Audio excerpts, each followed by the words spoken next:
Did you know?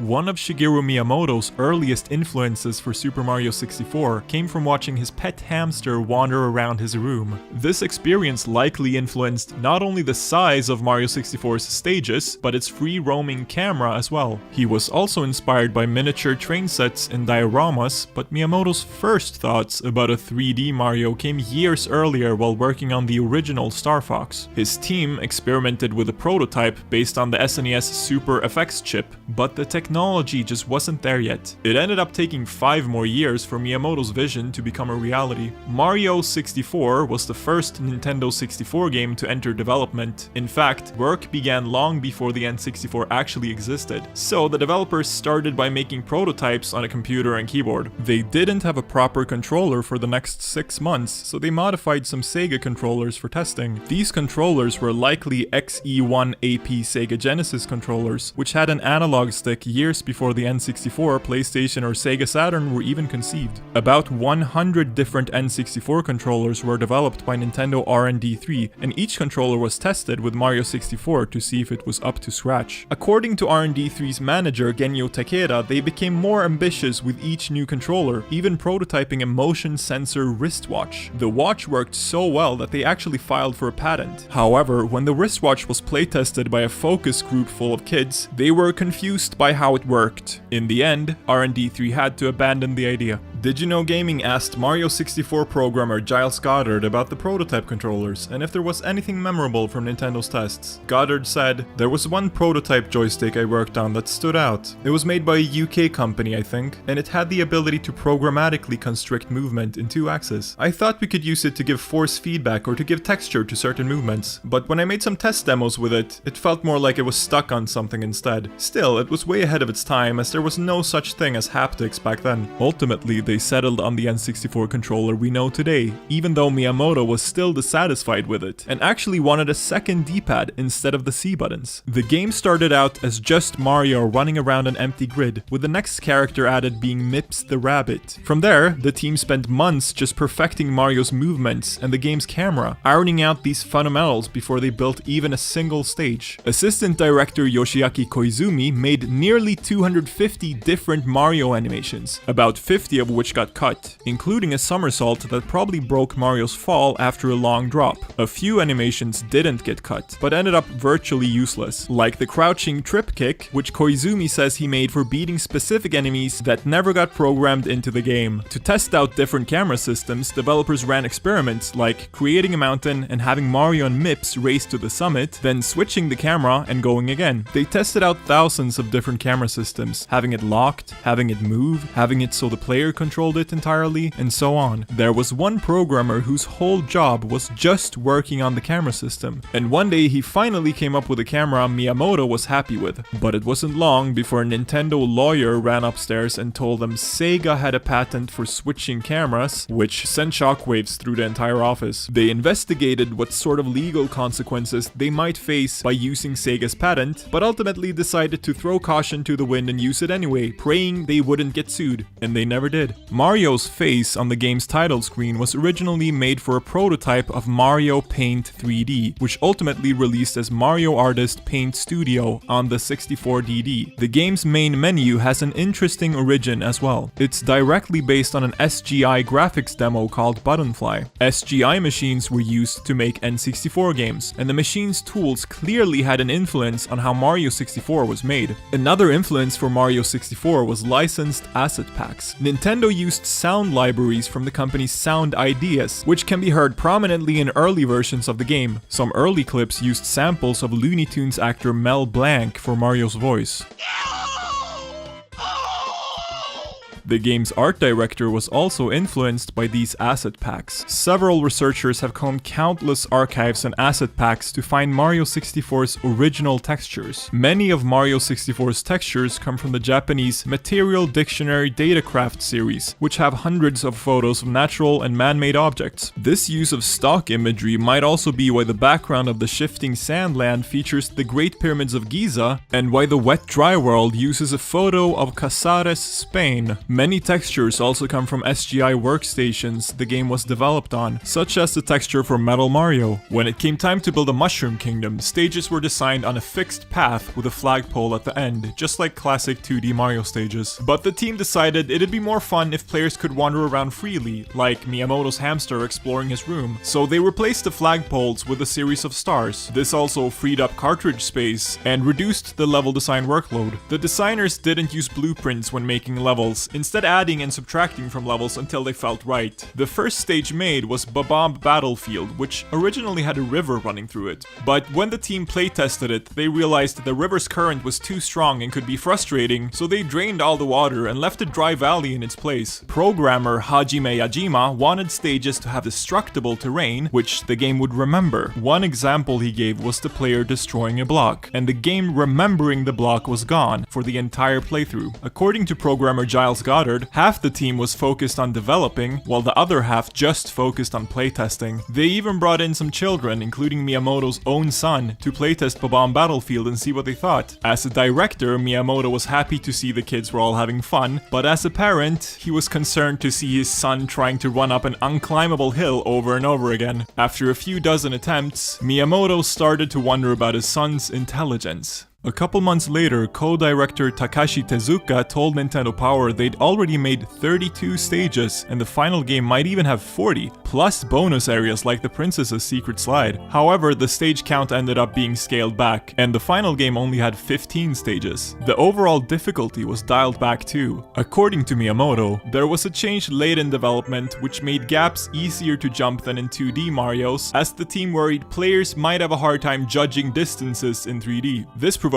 a lot of booing from the staff, who felt strongly that the game's difficulty should remain intact. A large portion of Mario 64's development overlapped with the production of The Legend of Zelda Ocarina of Time, resulting in lots of ideas originally meant for one game getting switched to the other. Mario 64 had more puzzles than any previous game in the series, with areas like Shifting Sandlands Pyramid feeling more like a Zelda dungeon than the Mushroom Kingdom. That's because many puzzles were actually made for Ocarina of Time, but were moved over to Mario due to its development being behind schedule. Taking assets from Zelda and putting them in Mario 64 was an easy way to speed up development. Even the castle system itself was initially meant for Zelda, but got repurposed for Peach's castle.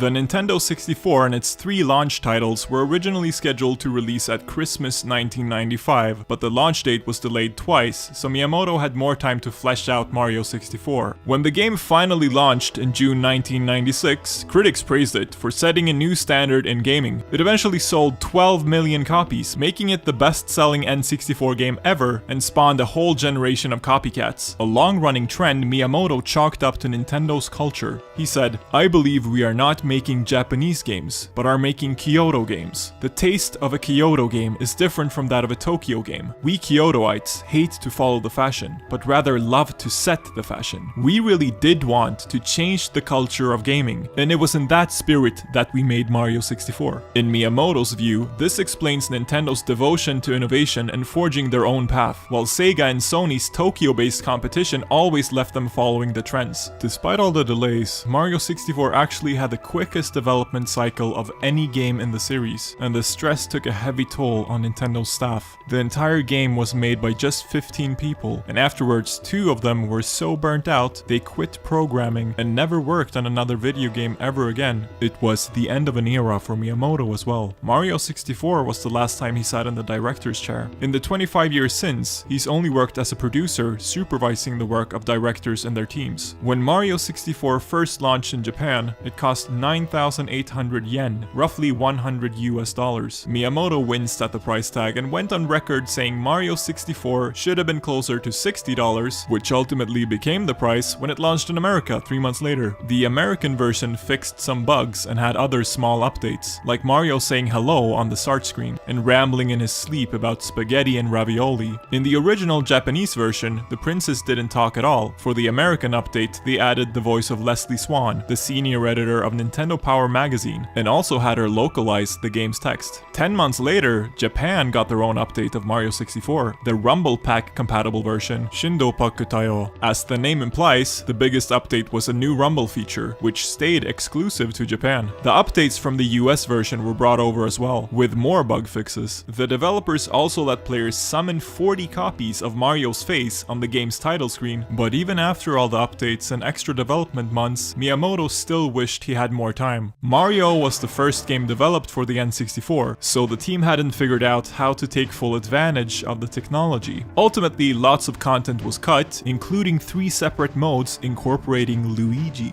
One was a split-screen mode where Mario and Luigi started on opposite ends of the castle and ended up meeting in the middle. Another mode was more like a traditional co-op, with the camera pulling back to fit both players on one screen. Earlier versions of the game were even called Ultra 64 Mario Brothers, referencing Luigi's inclusion and the N64's original name, the Ultra 64. Due to programming difficulties, Luigi got cut just months before Mario 64 hit store shelves. The team tried to make up for it by adding a Mario Bros style minigame with Luigi, but this was cut as the N64 was only bundled with one controller, making multiplayer a rarity for most players at launch. Immediately after wrapping up Mario 64, Miyamoto started talking about a sequel. In May 1996, he told reporters, "I couldn't put everything into Super Mario 64 that I really wanted, so we've decided to continue working toward a sequel, which will take about a year and a half at least. For Super Mario 64, I believe we have utilized only 60% of the whole capacity of the N64 technology." He later dubbed the sequel Mario 128 and told fans a prototype was sitting on his desk that had Luigi as a playable character, but he wasn't satisfied just bringing back cut content from Mario 64 and was exploring 4-player split screen like in Mario Kart 64. The sequel would change the gameplay, add more enemies, and retool the presentation. Miyamoto wanted to shake off Mario's just for kids image by ditching his then iconic peace sign and having him stop smiling and laughing so much for no good reason. He even did an interview in Japanese Playboy Weekly to hype it up,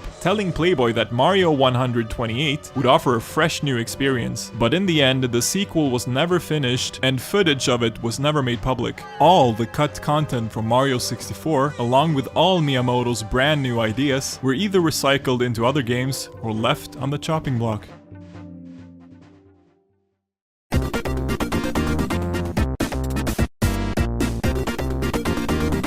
Did you know? Speedrunning's earliest beginnings can be traced back to Activision's 1980 Atari 2600 game, Dragster. Not only was Dragster one of the first commercial video games based entirely on beating a timer, but the game's instruction manual also challenged players to achieve a time of under 6 seconds. Anyone who sent Activision a picture of their sub-6-second time would join the company's world-class Dragster Club, making it the first video game included in a speedrunning contest as well. The concept of speedrunning would resurface for the 1990 Nintendo World Championships. According to the competition's rules, players had 6 minutes and 21 seconds to achieve the highest score possible across Super Mario Bros., Rad Racer, and Tetris. There were also score multipliers. For example, collecting 50 coins in Super Mario Bros. Gave a ×1 score multiplier. Completing the course in Rad Racer granted a ×10 multiplier, and getting a high score in Tetris gave a ×25 multiplier.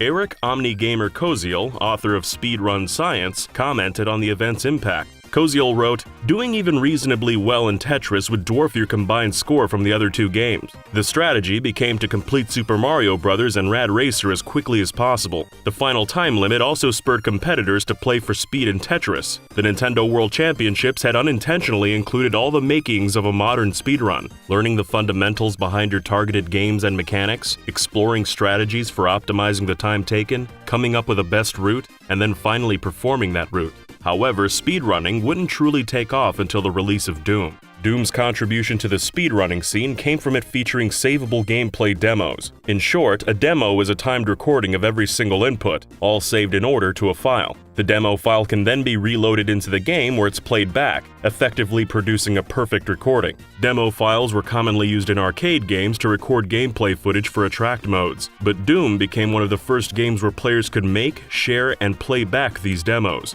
This was groundbreaking, as video capture and encoding tech was virtually non-existent at the time for hobbyists. The demo files' small size also made them easy to share online, which was essential due to the limited internet speeds of the time. The team behind Doom decided to include demos late in development, largely for kicks, and had no idea what impact it'd leave on the gaming community. Doom designer and coder John Romero recalled, "We thought that demos would be shared for skillful play, and we thought it'd be for showing really cool death matches. But we didn't think about it for speedrunning in particular, because speedrunning was not a thing we hooked into the game as a special way of playing it. Speedrunning was just a concept, and it wasn't a big thing back then either. It's something that some people did, but it was very rare." Following Doom's release, a few online communities formed around sharing demos. Many demos were shared for bragging rights, which led to the creation of challenge runs. Some were straightforward, such as beating any level with 100% kills, whereas others were more obtuse, like the Tyson Challenge. This challenge requires players to get 100% kills using only fists, chainsaw, the pistol, or the berserk power-up.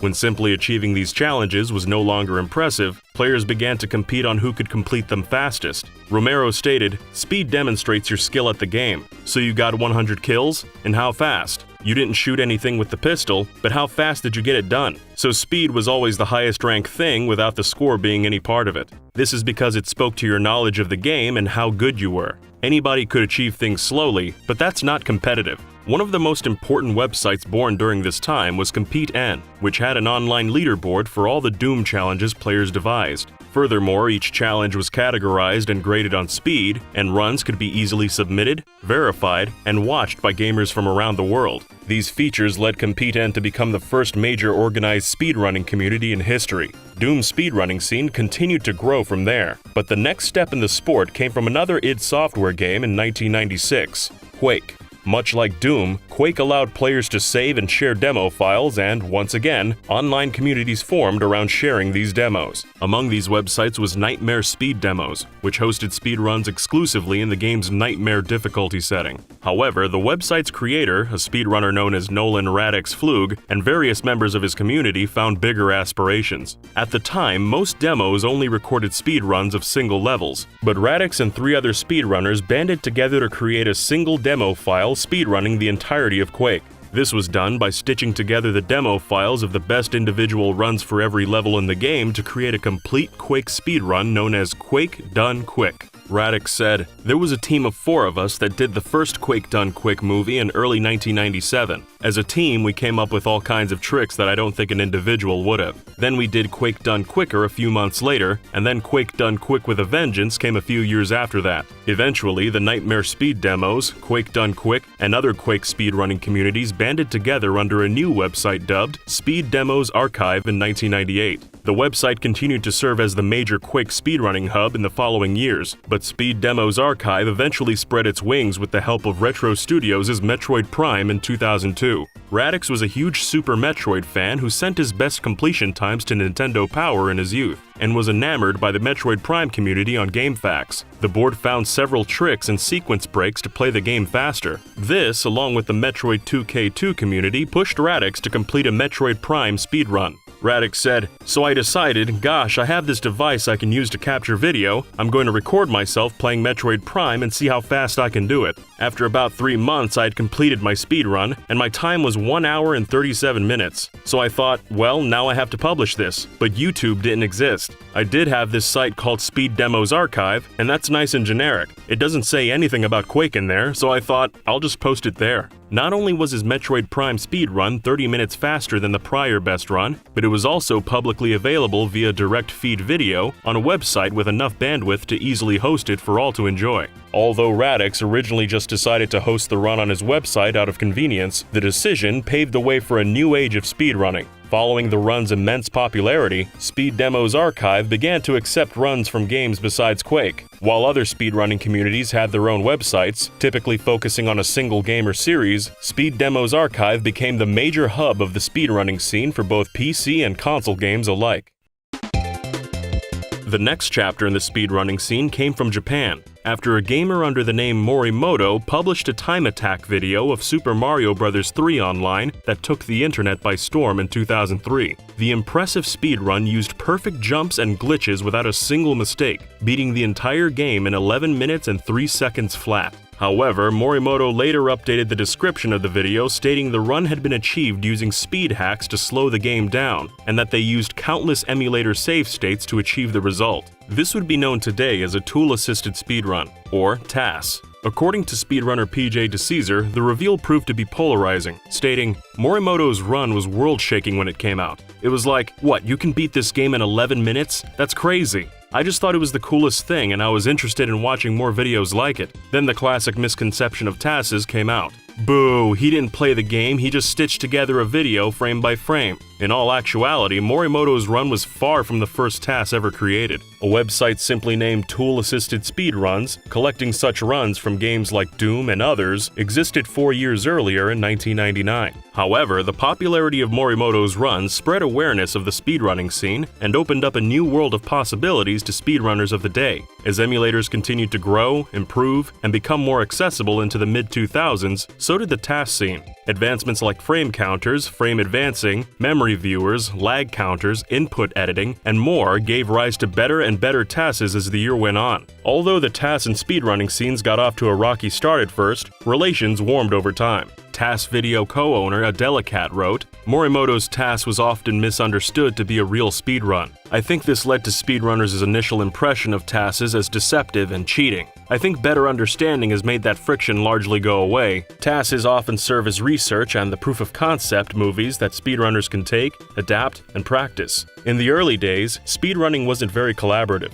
These days, everyone is sharing ideas with everyone else. It truly is a communal effort. Everyone wants to see the best possible real-time and TAS movies and do what they can to contribute." Meanwhile, the decision to open Speedrun Demos archive to any game quickly caused issues. Radix, who ran the site by himself at the time, was unable to confirm whether or not speedruns for games he wasn't familiar with were legitimate or used some kind of cheat. This initially forced Radix to only accept runs for games he personally knew, such as Quake, Doom, Half-Life, Super Metroid, Super Mario Bros., and The Legend of Zelda: Ocarina of Time. Regardless, even with this limited list, Radix struggled to keep up with the onslaught of speedruns that were constantly sent his way. Thus, the verification process was born, allowing others in the community familiar with the game to confirm if the run was legit or not. During this time, rules were established for what was and wasn't allowed in runs, and how runs were ranked on the archive. Some significant decisions included determining speedrunning categories for each game, only accepting direct game capture, thereby denying runs that used a camera pointed at the TV screen, and timing runs from the instant a player gained control of their character until they've lost it at the end of the game. These rules have continued to evolve over the years alongside advances in technology and the speedrunning scene overall. Although improvements in emulation, internet speeds, and video capture technology helped speedrunning become more accessible to more people, the impact these advancements had on the popularity of speedrunning paled in comparison to the dawn of live streaming. As live streaming took off in the late 2000s and into the 2010s, speedrunning rapidly transformed from a solitary hobby where runners spent weeks alone perfecting runs to a spectator sport. Eric Koziel wrote, "Chat services accompanying most broadcasts enabled direct interaction between runners and viewers, with questions and comments breaking up the sometimes tedious task of grinding away at a run. Speedruns themselves were still largely personal projects, but the act of finishing them was made that much more pleasant by sharing it with others. On the flip side, this loosened Speed Demos Archives' dominance in the speedrunning scene over the years. Runners who didn't like the website's rules or couldn't stand waiting for their run to be approved found instant gratification by streaming records online. In fact, as many runners developed fan bases to support them during record attempts, streaming rapidly became closely tied to the act of speedrunning itself. According to Koziel, anyone who ran games was almost expected to stream as well. But Speed Demos Archive wasn't done turning the speedrunning community on its head quite yet, as the website, or rather its community, led the charge into the next evolution of the scene. Marathons. The Speed Demos archive community weren't the first to come up with the idea. That honor goes to a group of speedrunners under the name the Speed Gamers, who were inspired by Desert Bus for Hope, an event by comedy troupe Loading Ready Run, where members live-streamed a marathon of the mini-game Desert Bus for charity. In March 2008, the Speed Gamers blasted through every single mainline Zelda game within 3 days live to raise money for St. Jude's Children's Research Hospital in the first speedrun marathon ever. The Speed Gamers followed this up with 7 more live marathons over the next 2 years. Although, while each event proved to be successful, they failed to break into the mainstream. Nevertheless, the idea inspired the Speed Demos archives' community, including site administrator Mike Uyama. Uyama recalled, "In summer of 2009, people on the forums saw the Speed Gamers as marathons, and the community went, 'We should do these marathons ourselves.' When I stepped in, I said, 'Whoa, this is a good idea, but we need to give it some focus.' From here, Uyama decided the event should take place at the already established gaming convention MagFest, and that the games should focus on 8-bit and 16-bit games.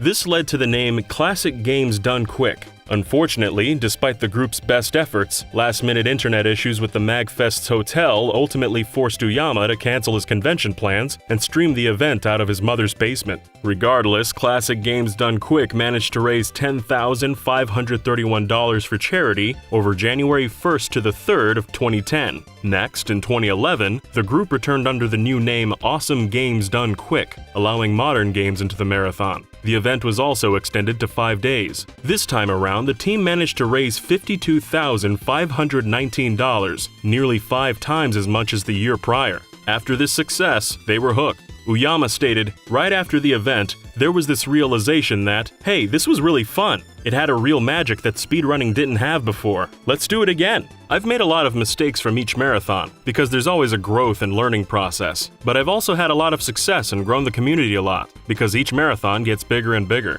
The organization reached a turning point at the Awesome Games Done Quick 2014, marking the first time charity donations broke into 7 figures, with a total of $1,031,665, as well as the first time spectating attendees outnumbered speedrunners. Today, Games Done Quick attracts thousands of attendees, hundreds of thousands of live viewers online, and millions of dollars every year. The numbers have continued to grow annually, with 50,000 donors banding together, giving $3,039,596 at Summer Games Done Quick 2019. Speedrunning's evolution hasn't ended with marathons either. The streaming age has helped many new and unique forms of speedrunning flourish, such as speedrun races. At its core, speedrun racing pits 2 or more speedrunners against one another to see who can beat a game the fastest in a single sitting. This brings a whole new dynamic to speedrunning, as restarting a run brings a heavy price, making certain tricks and glitches incredibly risky. While the speedrun racing scene is still somewhat new, a number of variations have already emerged. There are multi-game speedruns, where speedrunners race through a number of games in succession to see who can beat them all the fastest. There's also blind speedrun racing, where runners don't know, and often haven't even played, the games they race on. As well as randomized runs, where runners go through a classic game that's been modded, typically randomly switching out the locations of power-ups. Speedrunning has come a long way from its humble origins, and its future looks bright.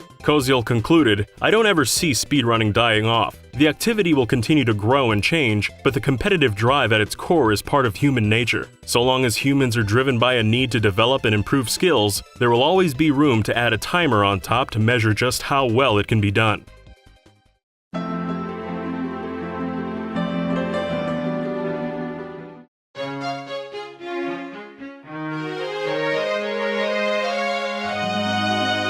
Did you know? Wind Waker could have had a sequel on the Game Boy Advance. Davide Soliani is best known today as the director of Mario & Rabbids Kingdom Battle, as well as the guy who cried when Miyamoto acknowledged his hard work on the game. But Davide's connection to Miyamoto actually began 15 years earlier, when he heard the legendary designer was visiting his hometown of Milan, Italy. After spending several days investigating which hotel Miyamoto was staying in, Davide camped out 10 hours in the rain just to get a chance to meet him. When Wind Waker hit store shelves a year later, Davide loved it so much much, he spent a month developing a Wind Waker sequel on GBA. Nowadays, he's Ubisoft Milan's creative director, but back then he was a humble designer working on games like Rayman and Tomb Raider and didn't have nearly as much clout as he does today. So when he pitched a graphical prototype of Zelda to the managing and studio directors, they decided to kill the project before Nintendo ever got a chance to see it. Davide's partner on the Wind Waker sequel was Ubisoft artist Fabio Paghetti, who told us a little more about how the pitch was born and why it got axed. Paghetti said, "We were both in love with Wind Waker, and Nintendo handhelds were the major focus of Ubisoft Milan at the time, so Davide and I were wondering how Wind Waker would look on GBA. We were always talking and tinkering together about possible concepts and pitches for the studio, and this looked like such a nice fit.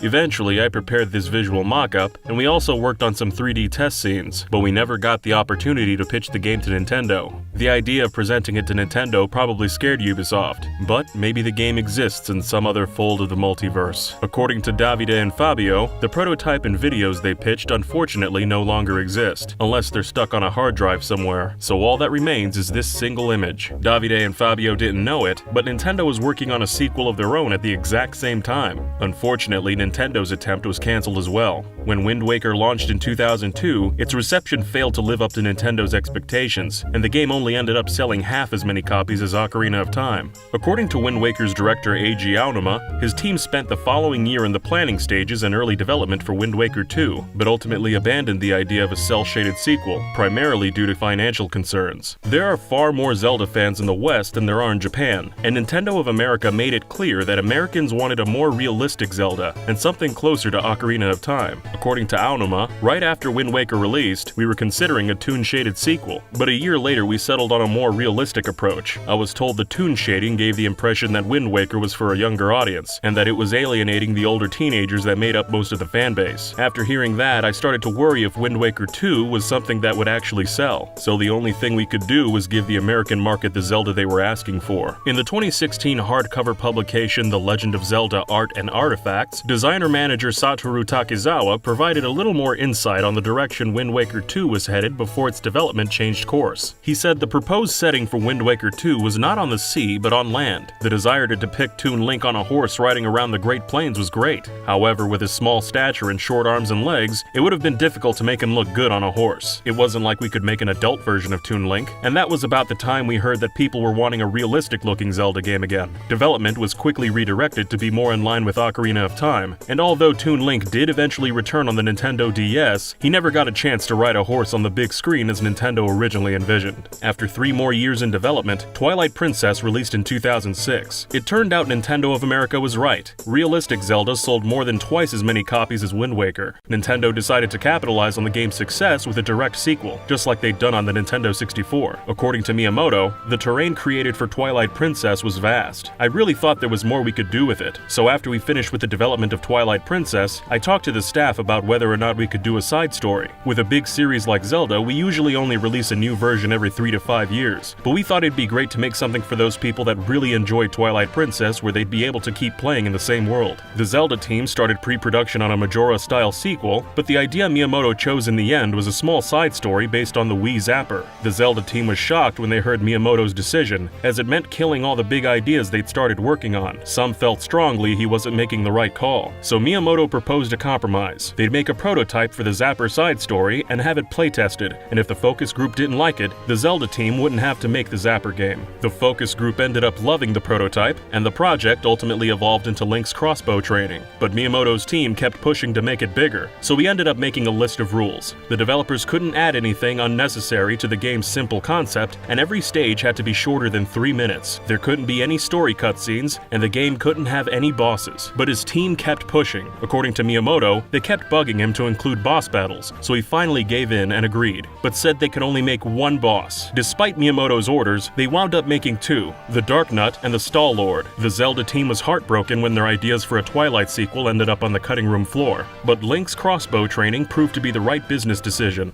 The game sold nearly 6 million copies, almost 2 million more than Wind Waker. Not everyone was happy with the side story, but crossbow training did have one very important fan, series producer Eiji Aonuma. He actually pitched a sequel with improved gameplay and online multiplayer, as he explained to Games TM in 2009. To tell you the truth, I actually wanted to create Link's crossbow training too. I thought we should do something more and better in the field of the first-person shooter, based on our experience experience making the first game. For example, I was thinking maybe we could intensify the multiplayer mode. The original was really just a solo game, but I thought we could add a true multiplayer mode with multiple users playing together over Wi-Fi. Nintendo's higher-ups didn't share Aonuma's enthusiasm, however, and told him he should focus on the main series. After his Crossbow Training 2 pitch was rejected, Aonuma got to work making a Majora-style sequel to Phantom Hourglass, which launched 2 years later as Spirit Tracks. Although most Zelda fans have played every mainline Zelda game, few have played Four Swords, which released alongside A Link to the Past on GBA. By connecting up to 4 GBAs together with link cables, friends could explore randomly generated dungeons cooperatively, but also competitively, as each player was ranked on total rupees collected. 2 years later, it was followed up with Four Swords Adventure, where each player used a link cable to connect their GBA to a GameCube. Everyone shared the TV, but if a player went off in their own direction, gameplay switched to their GBA screen. Partly due to the multiplayer hardware components, Adventures never managed to sell even 1 million copies. But shortly before the DS released in 2005, Miyamoto suggested the DS would make this hardware issue a thing of the past. He said, at the time of GameCube and GBA connectivity, you had to connect the system to 4 GBAs, so the price of entry was a bit high. However, the DS has 2 screens and Wi-Fi support, so we feel the threshold is a lot lower. We're thinking of bringing Zelda Four Swords to the DS. And in another interview, the game's producer Eiji Aonuma told Club Nintendo the Zelda team is already planning Four Swords for the Nintendo DS. This game will have a lot of connectivity and feature a lot of interaction between both screens. It will be interesting. But a year later, Aonuma backtracked on his previous quote, suggesting Four Swords DS turned into Phantom Hourglass during the game's prototype phase. The game's director Daiki Iwamoto eventually shed a little more light on how the Four Swords team ended up producing something completely different. They stated, it was around May 2004, right after we finished Four Swords Adventures. The DS hadn't been released yet, and the game was in the experimental stage. We started by trying many ideas on how to use the stylus, and wanted to continue exploring the theme of connectivity between 2 different screens. Eventually Aonuma said, let's try something different. So we started to think about a new type of Zelda system, one that would become a standard for the DS. In the end, a 3rd entry in the Four Swords series was never produced. But it's worth mentioning that the original GBA game got a remaster on DS called Four Swords Anniversary Edition, released in 2011 to celebrate the franchise's 25th birthday. The DS remaster added lots of updates and brand new content, including a single-player mode, wireless connectivity, and new stages based on Zelda 1, A Link to the Past, and Link's Awakening. The Anniversary Edition never got a physical release, and was only available for digital download for 5 months on DS, then for just 4 days on 3DS a few years later. As a result, it's been unobtainable since 2014, meaning most Zelda fans never got a chance to experience the Four Swords remaster. In 2009, rumors spread that Retro Studios was working on a Zelda game for Wii, but those rumors weren't proven until May 2020, when concept art was found on an ArtStation account for Sammy Hall, who previously worked at Retro Studios on games like Metroid Prime 3 and Donkey Kong Country Returns. According to Hall, the concept art was from a cancelled Zelda project that would have taken place in the bad timeline, the timeline where Ganon defeated Link at the end of Ocarina of Time. Instead of Link, the spin-off starred the last surviving male Sheikah, after the rest of the Sheikah were wiped out in a genocidal event.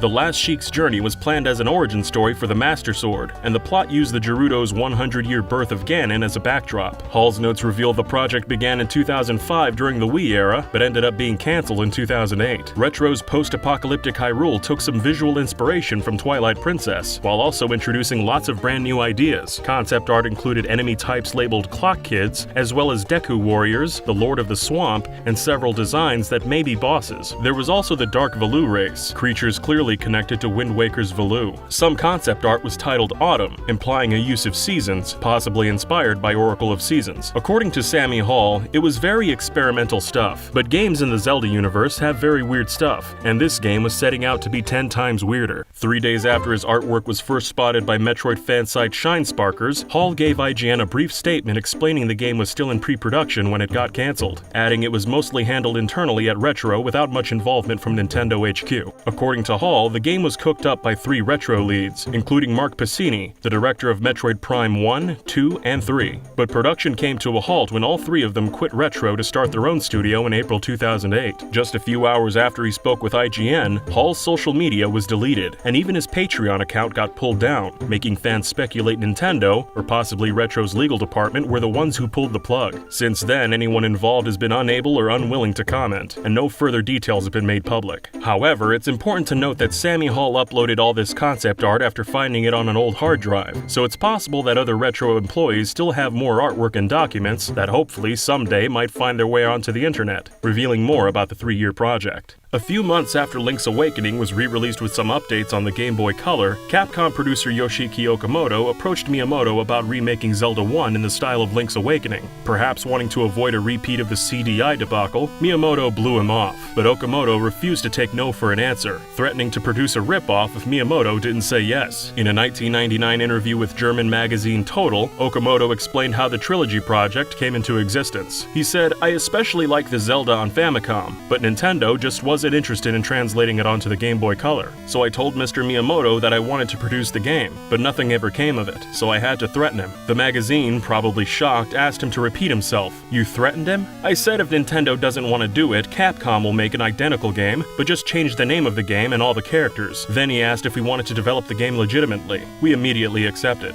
Eventually, a deal was struck that after the remake was complete, Capcom would follow it up with a trilogy of brand new games called the Triforce series. As producer, Okamoto was meant to supervise the remake's development, but ended up spending most of his time overseas, so the project was led by Capcom director Hidemaru Fujibayashi. If that name sounds familiar, it's because after the partnership between Capcom and Nintendo was dissolved, Fujibayashi was hired to work directly for Nintendo and later served as director on Breath of the Wild, and is currently directing its sequel. In many ways, Breath of the Wild was a reimagining of Zelda 1, but at the time, Fujibayashi wasn't as enthusiastic about remaking Zelda 1 as his boss Okamoto. The Capcom team felt Zelda 1 was too difficult for the modern generation of gamers, so they ended up scrapping the remake and skipping ahead to development of the Triforce series. According to Miyamoto, the Tale of Power was originally planned to launch in late 1999 and focus on action, followed up a few months later with the puzzle-based Tale of Wisdom, and then a few months after that, the trilogy would conclude with the Tale of Courage. All 3 games would be connected with passwords, so after completing one game, fans could continue their adventure in the next installment. It was expected that fans would play the trilogy in the order they were released, but they were being developed in a way that fans could play the games in any order they wanted. The Triforce series was initially planned to make use of the mobile system GB, a service that allowed fans to connect a Game Boy Color to the internet by using a cell phone adapter. Miyamoto said, "The original idea for those games was for them to be more episodic in content, and the development actually started with the notion of potentially trying to sell dungeons individually. Linking all 3 games together proved too much for the team, however, so Okamoto made more than just a call for help.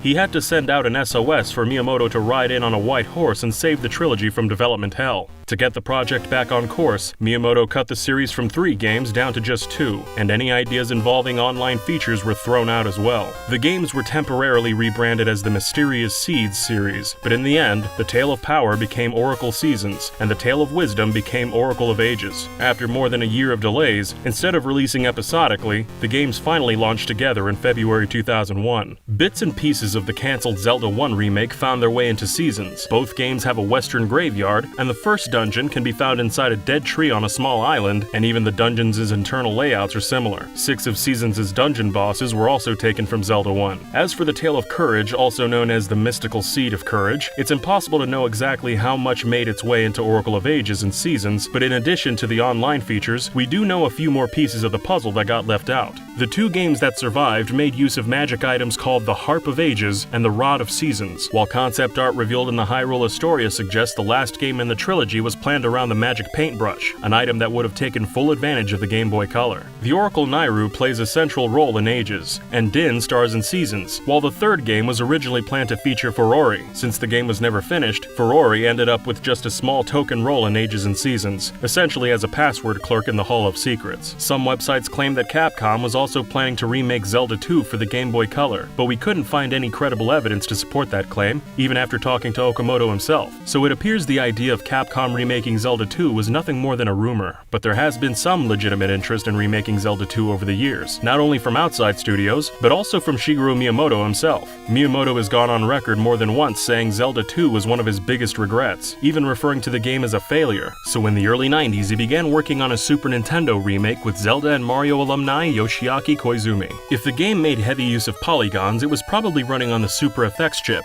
a co-processor that allowed for incredibly advanced graphics for its time, powering both Star Fox and Super Mario World 2 Yoshi's Island. The project was ultimately cancelled, but buzz surrounding a potential remake has continued to this day. Most recently in 2018, when Inti Creates CEO Takuya Aizu said Zelda 2 was his dream remake. Inti Creates is famous for breathing new life into old games and big IP belonging to other companies, like they did with Mega Man 9 and 10 and Bloodstained, Curse of the Moon. So we reached out to Mr. Aizu to ask what a Zelda 2 remake might look like with him in the driver's seat. Aizu told us, "If we were to start development right away, I think it would be very aware of its Famicom disk system roots. But if this dream remake were to happen a few years down the road, I think it would be made in a way that would be most suitable for players at that time using the best development techniques we have available at Inti Creates. But if you talk too much about your dreams, they cease to be dreams, so I think I'll leave it at that." He told us discussions with Nintendo hadn't taken place, at least not yet, so we took the liberty of sending our email directly to Nintendo in hopes that someday, Inti Creates might get the chance to add Zelda 2 to their long list of retro remakes.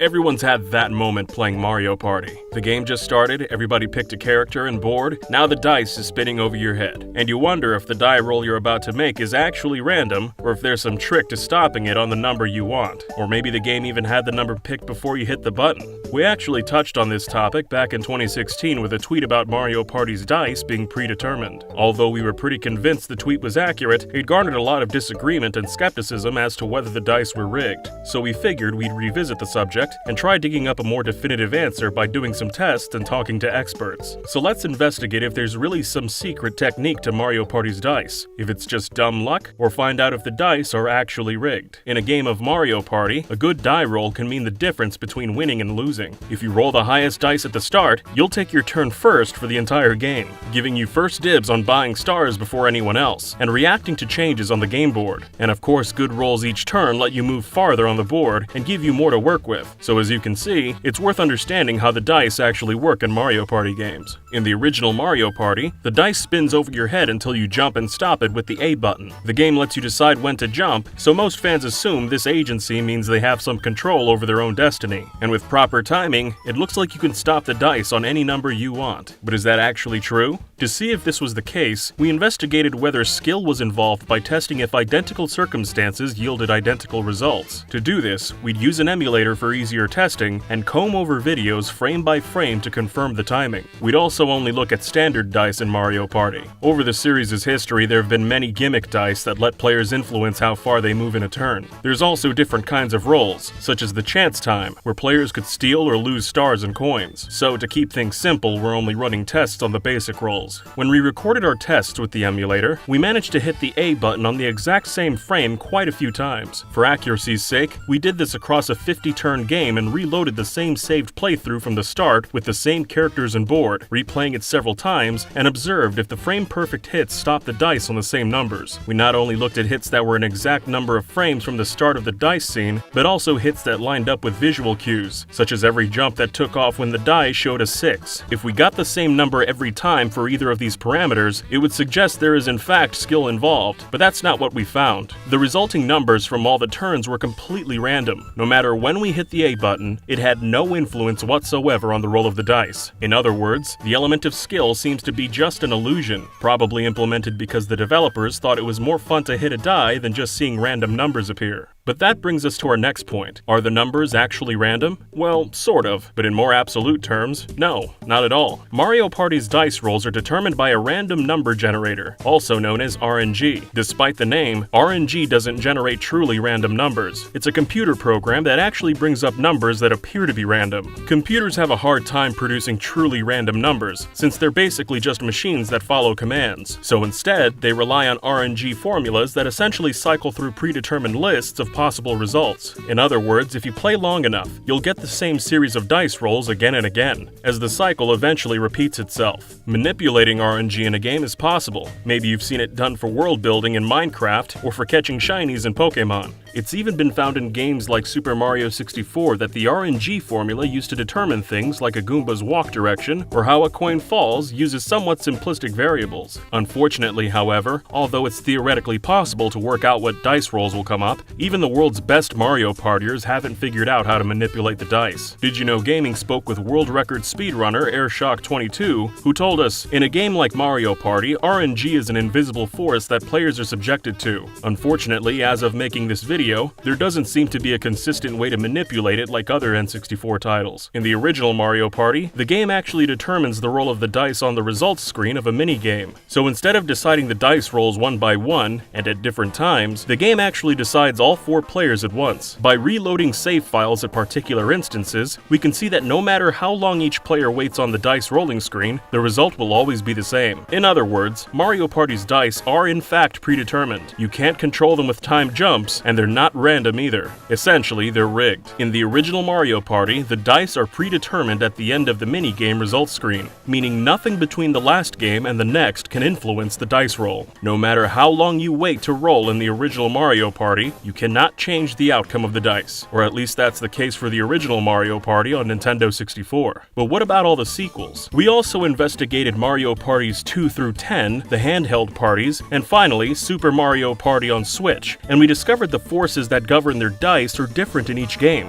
except Mario Party DS, which actually follows the same rules as the original, despite being made about 10 games after. Going back to the N64, Mario Party 2 and 3 use a more sophisticated system, where the RNG is continually recalculated while the player waits to hit the A button and stop the dice. To confirm, we repeated the same experiment we did with the first game, and analyzed footage frame by frame, and also spoke with some seasoned Mario partiers who provided further confirmation. We noticed that the number that was displayed on the dice whenever the player hits it, and the number that's used for the actual rolling is usually different. We spoke with Zoomzyke, a passionate Mario Party analyst who provided further confirmation. Zoomzyke told us, "The shuffling numbers you see aren't accurate reflections of the computations the game is running on your dice block. There's no skill or timing involved, as you can't even see what number the game will give you. But they're certainly less rigged than Mario Party 1 and Mario Party DS, as players have some sort of control over them. The dice mechanics in Mario Party 4 through 8 appear to be a little different, but in reality they're the same as Mario Party 2 and 3. Instead of the numbers on the dice changing 30 times a second, they only change 10 times a second, except for Mario Party 8 where they change 15 times a second. The slower speed makes you think you've got a more realistic chance of stopping the dice on the number you want, but the results are still 100% determined by the RNG. Even with frame-perfect inputs, it's impossible to hit the dice on a specific number. This is because the dice don't stop until the end of your jump animation, which takes longer than 1/10 of a second, and since the numbers don't loop in any recognizable pattern, the results are entirely out of your control. In some cases, your jump animation can take up to 500 milliseconds, which depending on the game, could mean the numbers on the dice will change 5 additional times before you can actually touch them. Since the number changes aren't in a discernible pattern, the number you roll is de facto random. Mario Party Advance is pretty unique in terms of gameplay and its dice roll. The handheld title is notable, as it's the only Mario Party that's really designed for a single-player experience. Because of this, we thought for sure that the dice would be different in this title. After investigating it, we discovered that Mario Party Advance has random rolls as well, with a major caveat. At the very start, the game guarantees to give you high rolls to help you get through the game's single-player tutorial. Once you're through that tutorial, though, the game uses pure RNG, letting you learn the ropes before throwing you in the deep end. Mario Party 6 is pretty unique, or at least it pretends to be. The game came bundled with a microphone, and in-game hints claim that shouting a number into the mic during solo mode will influence the dice rolls, but some speedrunners we spoke with insist that shouting into the mic doesn't actually produce any noticeable results, and we had the exact same experience playing the game ourselves. So instead of innovating the series with a new shout for luck mechanic, it appears Mario Party 6 is just the game that works the hardest to give a false sense of dice control. Mario Party 9 on Wii, Mario Party 10 on the Wii U, and Island Tour on 3DS introduced physics-based dice. In 9 and 10, after you hit the dice, it falls from the sky and rolls around the screen. And in Tour, you flick the dice from the bottom screen and it rolls up to the top screen. But in both games, the results are still determined by RNG. They've just got a new way of delivering pseudo-random numbers in a way that looks like you've got some control over the situation. But it's still just an illusion, although arguably a more satisfying one. one. As for Super Mario Party on Switch, there was a popular rumor started in a YouTube video that claimed you could guarantee high rolls by listening and reacting to a key sound while the dice is rolling. We were skeptical, so we tested the theory ourselves, but we couldn't reproduce the results alleged in the video. So we reached out to speedrunner AirShock22 again, who'd done some tests of his own. He said, "Imagine the dice rolling audio like a wave or bell curve. The top of the bell curve is the highest in pitch in the audio. I hit the dice block in approximately the same place near the top of the bell curve every time. I got different numbers each time. It seems that even the rumor video doesn't hit the dice at consistent points. Sometimes it's at the top, but other times he will hit it when there's barely any audio. He's just selecting all the clips of him getting high numbers and claiming he hit it at the top of the audio cue. From what I can see, the sound theory is debunked and is not true. In reality, Super Mario Party utilizes a similar formula as 2 through 8, with the RNG continually recalculating before you stop the die. Although the game is different from the earlier games due to every character having their own unique dice with different values. As each character has different probabilities, there's actually a dice tier list, which means some characters roll higher numbers on average, like Wario and Daisy, while others roll lower numbers, like Yoshi and Rosalina, so at least there's some strategy there. From what we found, not a single dice roll in the entire series actually involves any skill whatsoever. No amount of timing, listening to audio cues, or shouting into a microphone gives you any control over your own destiny. And the dice rolls aren't truly random either. Instead, they rely on artificial randomness produced by different systems of RNG that vary in complexity. But to be fair, that's how pretty much every video game operates. Some dice are just flat out predetermined, especially early in the series, but later games' more sophisticated RNG produce results that were arguably less predetermined. Whether you want to call Mario Party's dice rigged or not depends on the game, and if you want to get philosophical about it, the term rigged is sort of in the eye of the beholder.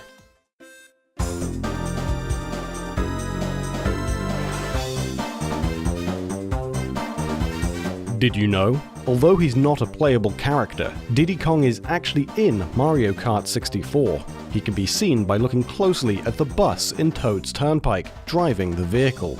This isn't the only secret surrounding Mario Kart 64. In the earliest stages of the game's development, director Hideki Kono bought some RC cars for testing purposes. After researching their mechanics and physics, his team made a Mario Kart prototype based on a computer simulation of the RC cars. But the prototype ended up feeling too realistic, to the point where it wasn't actually fun. They even had some children try it out, but the kids found it totally unplayable. As a result, the realistic physics were dialed back, and very little from the RC prototype ended up in the game's final build. Later in development, a newer prototype of Mario Kart 64 was shown off at Nintendo Space World 1995 in Japan. At this stage of development, the game was called Super Mario Kart R, with the R standing for rendered, as in rendered graphics. The prototype featured a number of differences compared to Mario Kart 64, and even had some music that was never used in the final game, which is what you're hearing right now. Super Mario Kart R also included Kamek the Magikoopa as one of its 8 races. Kamek was the primary antagonist in Yoshi's Island, the hugely popular follow-up to Super Mario World that launched just a few months prior to Space World, so it made perfect sense for Kamek to appear alongside Bowser and Wario as the game's villains. But one kidnapper ended up getting replaced with another. Kamek was replaced in the final game with Donkey Kong, the vengeful gorilla that kidnapped Mario's girlfriend. Super Mario Kart R also made use of the feather from the original Super Mario Kart on Super Nintendo. After getting cut during development, the feather didn't reappear in the series until Mario Kart 8 Deluxe, 20 years later. In addition to multiplayer horizontal split screen, the prototype also allowed for vertical split screen. This option was also cut during development, but it's still hidden inside Mario 64's internal data. You can even unlock it and take it for a spin with a Game Shark and this cheat code. The development process was long and arduous, and the developers even suffered a hard disk crash at one point, erasing some of their work. But according to character designer Tomoaki Kuroumi, the crash was actually a blessing in disguise. The models on the character select screen were originally static, unable to move or blink, but the crash deleted all those models with no hope of recovery. So the developers had to make brand new models, this time giving them animations, an extra layer of polish that wasn't originally supposed to be in the game. A year after Space World 95, and following an 8-month delay, Mario Kart 64 finally launched in Japan in December 1996. There were quite a few details in the Japanese version that were changed in the game's international release, with one difference right on the title screen. In every other region, Mario is the game's announcer, but in Japan, this role was played by Hawaiian actor and radio host John Houlihan. Mario Grand Prix! John told us that Nintendo hired him to voice the announcer on Wave Race 64. Then, after the recording was finished, they slid a piece of paper in front of him without explanation, asking him to record just a little bit longer. That mysterious piece of paper turned out to be the lines for Mario Kart 64. John's agent was pretty mad that he never got paid for the role, and Nintendo even spelt his name wrong in the game's credits. 5 years later, that same recording was recycled worldwide in Mario Kart Super Circuit, even in the English version, without crediting John at all. Congratulations! In fact, he didn't even know his voice was used in Super Circuit until we told him. Luigi had been voiced by at least 7 different actors in commercials and television shows throughout the 80s and 90s, but Mario Kart 64 was the first time Luigi ever spoke in a video game. We've talked about Julian Bardakov before. He's the guy who gave the first 251 Pokemon all their French names. A few years before that, however, Julian was translating Super Mario 64 into French at Nintendo HQ. During a break, he was playing Magic the Gathering with a Mario Kart R programmer. One thing led to another, and Julian was invited to take the prototype for a spin. At this point, Toad didn't have a voice yet, so Julian volunteered for the role free of charge. Longtime Nintendo sound director Koji Kondo managed Julian's recording, but afterwards told Julian he didn't really sound like how he imagined Toad. But he did sound like Luigi. So Julian ended up voicing Luigi instead. Wario had never been voiced in a video game before either, so Kondo brought in Julian's friend Thomas Spindler, one of Nintendo's German translators. According to Thomas, Wario was originally conceptualized as a German character, not an Italian. That's why Nintendo brought in a German to provide his voice, and why Wario even speaks German in the Japanese version of Mario Kart 64. He says "so eine Mist," which translate into English as "oh crap." When the game was localized for international release, most of the characters' voices were replaced, including the announcer, Luigi, and Wario. Longtime Mario voice actor Charles Martinet took over all 3 roles, but the original Japanese recordings did end up getting recycled for both the Japanese and international versions of Mario Kart Super Circuit, as well as Mario Party 1 and 2. When Charles Martinet re-recorded the voices for Mario Kart 64, Wario was rebranded as an Italian rather than a German. We asked Charles if he knew anything about Wario originally being German, if maybe it was his decision to change the accent, just like he switched Mario's accent from Brooklyn to Italian a couple of years earlier. Charles said he'd never even heard about Wario being German, so it sounds like the switch to Italian was probably the result of an oversight by the localization team. They gave Charles the script without any notes about a German accent, so he naturally assumed he'd apply an Italian accent, just as he'd already done for Mario and Luigi. Wario has remained Italian ever since, but interestingly, in Mario Strikers Charged, Wario was given a traditional German fare as his theme music. However, it's unclear if this was an intentional reference to his German origins or just a strange coincidence.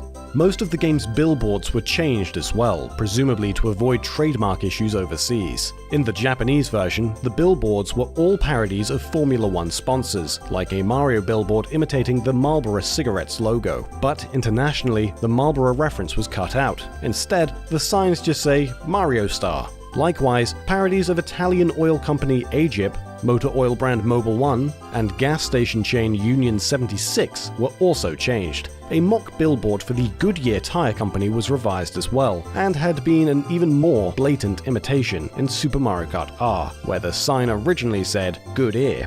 When Mario Kart 64 was re-released on the China-exclusive iQ Player in 2003, the game received brand new box art. The game's name was also changed to just Mario Kart, since the N64 never released in China, and neither did the original Mario Kart game on Super Nintendo. The iQ version had some differences as well. The billboards were all translated into Chinese, and the shot billboard was changed to an ad for iQ. The special cup was also renamed the iQ Cup. Mario Kart 64's racetracks have more hidden shortcuts than any other Mario Kart. As well as the usual shortcuts, all but 5 of the game's 16 stages have shortcuts Nintendo never intended, what speedrunners call skips. Common examples of this are jumping over the wall in Wario Stadium or one of the flying leaps on Rainbow Road.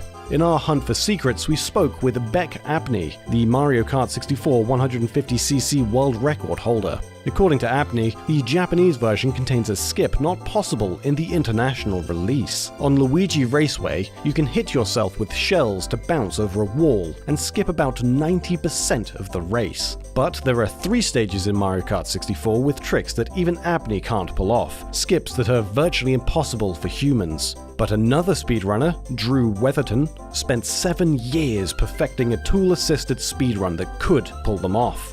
Completing all 16 races in just 18.5 minutes, Apney's the world's fastest racer, but he will never be able to defeat the machines, who have him beat by over 7 minutes. Hidden inside Mario Kart 64's internal data, there's a function that allows you to alter the Y values for every stage. In other words, you can make tracks steeper or flatter by just a little bit, or by a huge amount, including all the slopes, walls, and ramps. You can even invert tracks, so you're essentially racing on them upside down. It's possible the developers created this mechanic just for testing and debugging purposes, but considering the fact it's right next to the flag for mirror mode in the game's memory, the developers may have intended scaling mode as an unlockable extra. Regardless of their intent, the mechanic is still hidden inside the game, and you can try it out for yourself with some GameShark codes we've added to this video's description. There was also a no item mode scrapped during development.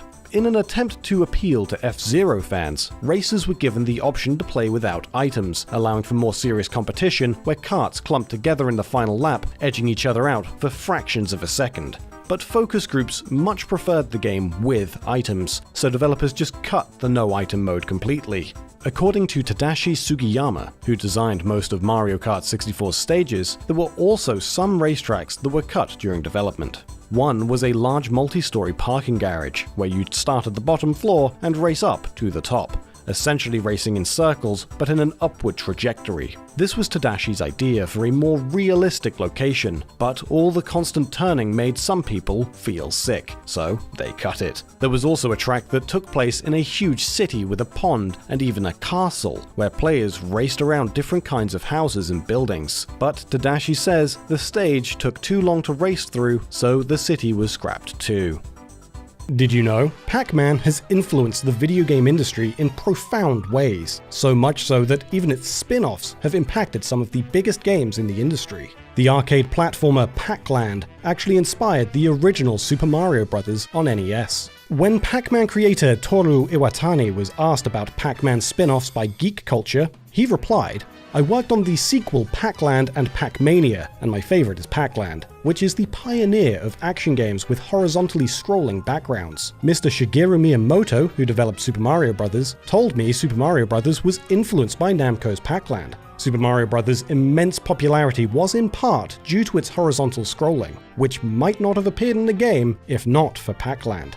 Pac-Land was a hit in its own right and was ported to several home consoles. The NES version of Pac-Land has an unusual control scheme where A and B move Pac-Man left and right, and the D-pad is used to jump. This was to more closely mimic the controls of the arcade release. Interestingly, however, the game does have a traditional control method with the D-pad moving Pac-Man, but this is only accessed by plugging a controller into the second port. Other Pac-Man games have interesting secrets. Pac-Man World has a few Easter eggs such as Pac-Man's address. The address, 7650, is actually wordplay that references Namco, the series license holders. 7 can be spoken as Na, 6 as Mu, and 5 as Ko, which results in Namuko when put together. In an interview with Pac-Man World designer Scott Rogers, he revealed that some characters' names have references within them. The name of Tokman Robots comes from an anagram of Namcot, a Namco division that worked on console games from 1984 to 1995. Pac-Man's influence can also be seen in the competitive world of gaming, and helped start professional gaming as a whole. In fact, some of the earliest Pac-Man high scores even became international news. In 1982, 8-year-old Pac-Man player Jeffrey Yee claimed to have gotten a score of over 6 million in the game. This score astonished anyone who had played the game, including then President of the United States of America, Ronald Reagan. Reagan sent Jeffrey a letter congratulating him on his high score, but this congratulations may have been premature. Yee's alleged score of 6,131,930 can only be achieved if the player gets past level 256, which is a kill screen. For those unaware, a kill screen is a stage in a video game that stops the player's progress due to a built-in software bug. In the case of Pac-Man, level 256 is glitched, with half the board being a jumbled mess, and may be impossible to pass. This is because the game's level counter is stored as an 8-bit integer, with the highest value being 255. The level counter starts with 0, but this value is read by the game and a 1 is added for the level counter on screen, meaning the first level is actually level 0, but is shown as level 1, and the second level is level 1 but reads as level 2, and so on. The game illustrates this value using symbols in the bottom corner of the screen. Because of the overflow, adding 1 to 255 would be 0. And due to a programming oversight with level 256, the game calls for far more symbols than usual. These symbols are called up onto the screen, resulting in half the level being filled with a garbled mess of graphical data. But this graphical data doesn't just obscure the level, it also interferes with the objects within it. Most importantly, the graphical data renders all but 9 pellets on the right side uncollectible. For a level to end, the game checks whether Pac-Man has eaten 244 pellets. With the remaining 9 pellets on the right side and the 122 on the left, the player will be 113 short of 244 pellets, and unable to progress to the next level, effectively killing the game.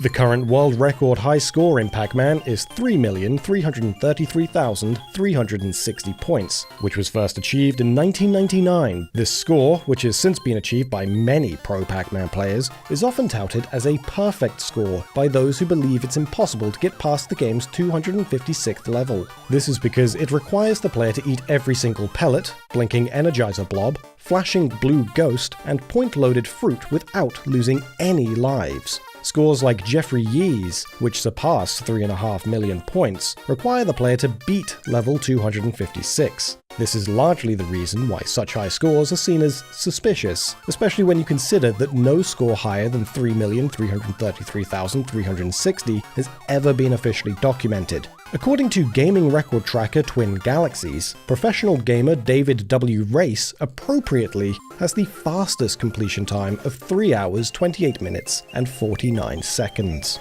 Pac-Man quickly bred a competitive scene, with competitions popping up all over America. One contest that's often referred to as the largest was a 1982 Pac-Man tournament in Milwaukee.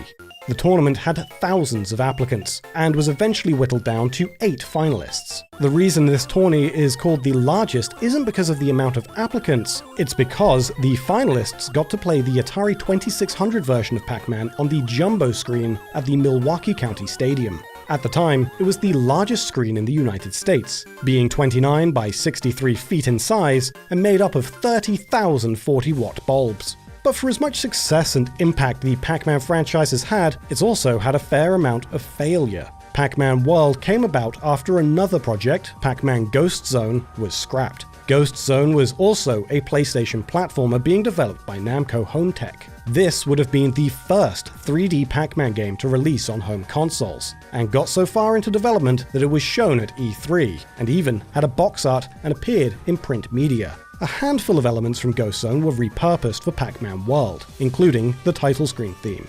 Another scrap project was Pac-Man Adventures. In 2004, Namco contacted legendary animator Don Bluth to make designs for a new game under the working title Pac-Man Adventures. Don did concept art for the game, but it was ultimately cancelled for unknown reasons. Some of the ideas for the game were later used in Pac-Man World 3. Another interesting Pac-Man game that was cancelled is Count Pacula. This was planned as a video game pinball hybrid game set to release in arcades in 1983. The game was similar to Baby Pac-Man, but instead of ghosts, Count Pacula is chased by the Pac-Man family holding wooden stakes. Eating a power pellet would let players bite the Pac-Man family members and turn them grey, which would also make them hunt down and bite other family members. The game was likely cancelled early on due to its subject matter not being very family friendly. Due to the game being developed in 1982, it's very likely it was based on an episode of the Pac-Man TV show titled Pacula, which features a Dracula-inspired Pac-Man. During the Spring 2001 Tokyo Game Show, Namco announced that they would be renewing their support for the Bandai WonderSwan. One of the games they announced was a Pac-Man title named Super GPS Pac-Man, which would use the Wonder Gate and a GPS add-on to generate a maze based on the player's location. Pac-Man could explore the maze, which would be filled with objects relevant to the player's GPS location, such as having cars for enemies if the player was on a road. The project was cancelled for unknown reasons, and the GPS add-on was never released. Another scrap Pac-Man is Super Pac-Man Pinball, which was planned to release for the Nintendo DS around 2005. It was intended to be a sequel to Pac-Man Pinball Advance for the GBA, and was likely cancelled due to Pinball Advance's negative critical reception and poor sales.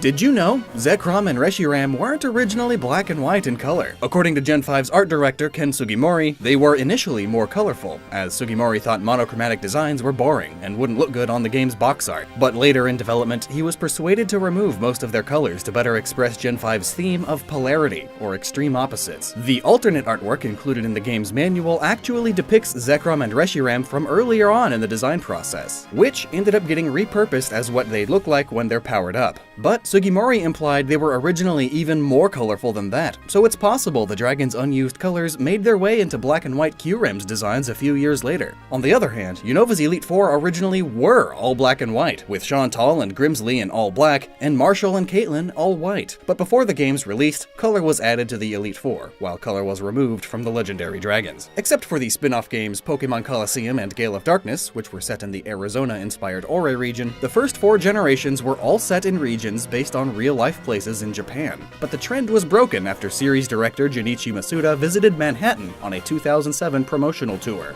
and was so impressed by the city's diversity that he decided to make it the basis of the next Pokemon region. Just after Gen 5's launch in Japan, he told Nintendo Power, "I visited New York for the launch of Diamond and Pearl, and spent a lot of time wandering around. I was impressed with how many different nationalities of people lived there, and the individual communities with their special events and street festivals. It had such an international feel, like a world without borders. It seemed like it would be an ideal setting for a video game, and that inspired me to give it a try." Masuda later admitted to then Nintendo president Satoru Iwata he also had a personal interest in choosing New York because in addition to being the series director, he was also the music composer. In the past, the Pokemon Company hosted a series of concerts in all the Japanese regions their games were set in, including the real-life region of Kanto. Masuda dreamed of seeing his music performed in the world-famous theaters of New York on their next concert tour, and this desire was part of his motivation to make New York the setting for the 5th generation. Masuda's favorite classical composer was Igor Stravinsky, a 19th century conductor that influenced Masuda while making music for Pokemon games. Stravinsky played at New York theaters like Carnegie Hall and ultimately spent his final years in New York and died on 5th Avenue, so it must have meant something quite profound for Masuda to follow in Stravinsky's footsteps in the New York theater scene. But after Black and White were already finished, Masuda found out it would be too complicated and expensive to fly their Japanese orchestra to the United States. So the New York concerts he'd been dreaming about never became a reality. If he had known that from the start, Gen 5 may have taken place somewhere else and have turned out completely different. Japan is one of the most homogeneous countries in the world, with a population that is almost 98% Japanese. But New York is made up of countless different races and cultures, so Masuda was determined to make Unova the most diverse region yet, both with its human characters as well as its Pokémon. It was decided that Gen 5 starters would stand for 3 unique cultures. The Snivy line would represent Europe, the Tepig family, China, and the Oshawott line would represent Japan. According to Ken Sugimori, Superior was inspired by Lady Oscar, the star of the 1970s manga The Rose of Versailles. Lady Oscar was a girl raised as a man to take her father's role as the captain of the French Palace Guard. But when the French Revolution turned the country upside down, she renounced her title and joined the lower classes, marching on the Bastille.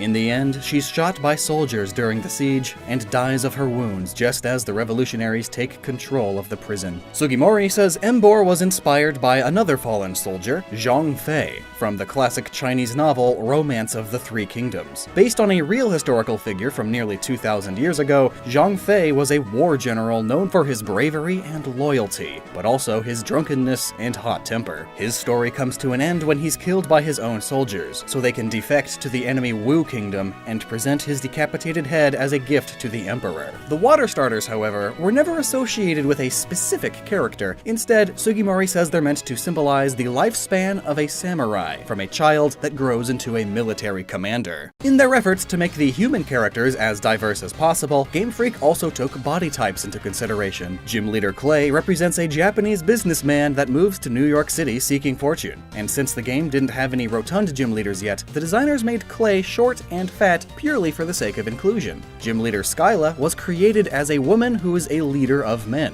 which is why all of the lower-level trainers in her gym are male workers and pilots. Game Freak made Lenora the series' first black gym leader, instilling her with motherly qualities and a work apron for digging up fossils. But their good intentions backfired after Lenora's design was interpreted by some fans as a racist depiction of the mammy housekeeper stereotype, made even worse by the fact her gym leader title in the Japanese version was Natural Born Mama. As a result, lots of details surrounding Lenora were censored when the games, anime, and manga were brought to the West, starting with her title, which changed to an archaeologist with backbone, and her official artwork, which was changed from Lenora wearing her apron to having it thrown casually over her shoulder. 3 episodes of the black and white anime had her apron censored out when they aired internationally, and it was removed from the Pokemon Adventures manga altogether. Gen 5 was also the first generation to have a female professor. This was thanks to Sugimori, who says Professor Juniper was originally a man until halfway into development when he insisted the character should be changed into a woman.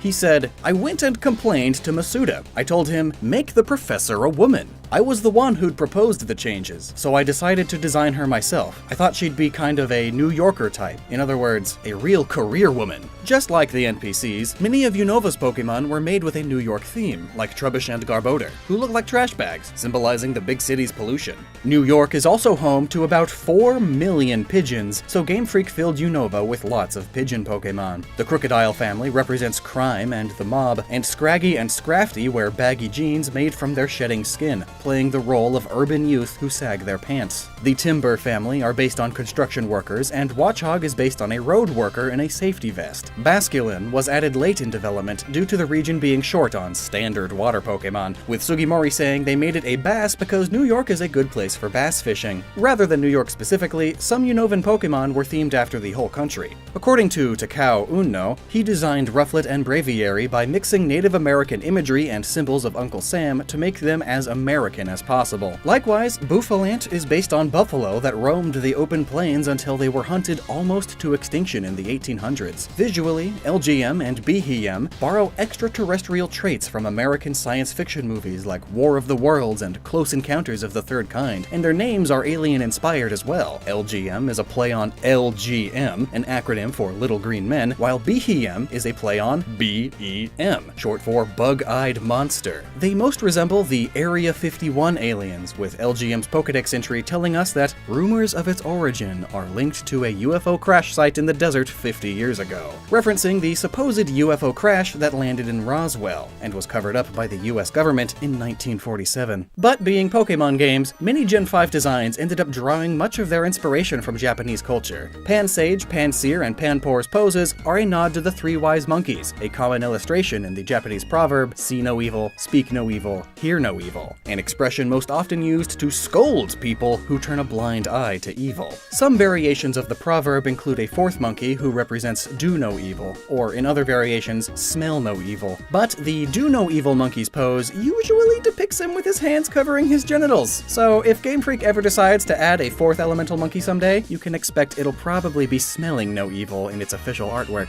Darumaka and Darmanitan are based on Buddhist Daruma dolls. At the end of each year in Japan, there's a ceremony called the Daruma Kuyo, where these dolls are returned to the temples where they were originally purchased. The dolls are thanked for the good luck they brought over the past year, and then are burned in mass. Then, new Daruma dolls are bought from the temple for the coming year, and the cycle begins anew. These dolls come in a variety of designs, but when a member of the Pokemon team attended a burning ceremony, the doll they set on fire just happened to look like a gorilla, which is what inspired them to make a family of fire-type gorilla Pokemon. And this also explains why the Pokédex classifies Darumaka as the Zen Charm Pokemon. The Litwick family was inspired by Will-o'-the-Wisps and Hitodama, souls of the dead that separate from their bodies and become balls of fire. According to Ken Sugimori, early in development, the Litwick family was originally a flame that evolved into a candle, then into a lamp. But its initial flame stage ended up being scrapped, and Game Freak added a chandelier to the ghost family instead. Many Pokemon designs are based on Japanese monster movies and TV shows, especially Ultraman and Godzilla. The Godzilla franchise was created by Japanese film company Toho, and they've actually been partners with the Pokemon Company ever since Mewtwo Strikes Back in 1998. Toho's been the Japanese distributor for every Pokemon movie ever made, and they even let Pokemon movies reuse a lot of their monster movie sound effects, so it shouldn't come as a surprise that dozens of Pokemon are based on Toho monsters, including several in Gen 5. Sugimori says Volcarona originally had 4 wings, but ended up receiving 2 more later on in development. This is probably because Volcarona is based on Mothra from the Godzilla movies. In fact, Volcarona's German name is Ramoth, an anagram of the name Mothra. Bisharp bears a strong resemblance to Jet Jaguar, the heroic robot from 1973's Godzilla vs. Megalon. In its normal form, Jet Jaguar is about the same size as Bisharp, but he can transform into a 150-foot-tall giant. Earlier in development, Hydreigon had 8 heads, and was based on Yamata no Orochi, a legendary 8-headed dragon from Japanese mythology. But the design was too complicated, so the head count was reduced to 3. But it retained 6 wings, so its silhouette had the appearance of a 9-headed dragon. According to Sugimori, this makes Hydreigon 1 head better than Yamata no Orochi. Its final design ended up looking a lot like King Ghidorah, also known as the 3-headed monster, one of Toho's most famous kaiju. But Sugimori says even before the Orochi motif, the Hydreigon family were originally designed as a family of tank dragons, and the purple treads on their bellies are leftovers from when they were still based on tanks. This might explain why Hydreigon's family's shinies are green, since Pokemon's beta colors are sometimes repurposed as their shiny colors. This may have happened to Dwebble as well, who's got a red shiny and was probably fire-type earlier on in development. Sugimori says Dwebble and Crustle were originally furnace Pokemon with shells made out of kiln-fired pottery, but their designs were revised. Masuda told the design team to make Gen 5's Pokemon cooler than the Pokemon from previous gens, which led to most Unova designs having sharper angles, whereas earlier Pokemon were much more round. In a series of Japanese magazines Did You Know Gaming had translated for this video, Ken Sugimori revealed many secrets about Gen 5's Pokemon, like that Stunfisk was originally a blue goosefish and was created as the world's flattest Pokemon. But later in development, Stunfisk was revised into a brown flounder, and had its water and electric typing changed to ground and electric. Sugimori's team also came up with an ant Pokemon who would have been the world's smallest Pokemon, but it didn't make the final cut. The Petalil family originally had 3 stages, but 1 stage got cut due to Unova having too many grass-type Pokemon. Early in development, there was also a family of snail Pokemon who were meant to serve as prey and get eaten by the Carablast family, but they were replaced with the Shelmet family, who initially didn't have a connection with Carablast. And Haxorus was actually made during Platinum's development, making it the very first Unova Pokemon. It was designed even before Axew and Fracture, who were made by reverse engineering Haxorus's design. The same way, Bulbasaur, Charmander, and Squirtle were reverse engineered from Venusaur, Charizard, and Blastoise during Gen 1's development. Another secret is that lots of fans probably don't realize Serperior actually has hands. It just keeps them folded behind its back so it looks regal. Early in development, Pokemon designer Yusuke Omura was visiting an aquarium, and there just happened to be an otter exhibit right next to a live sea lion show, which inspired him to make Oshawott, an otter, evolve into Samurott, a sea lion. And one other time, Omura was fishing and accidentally hooked a giant, disgusting eel on his fishing rod, inspiring him to make the Electric family. According to Sugimori, Volibeye uses dead Pokemon's bones as a nest and grows up inside of them. Mandibuzz wears a jawbone as a skirt, and their bones fit together to make an upside upside-down skull.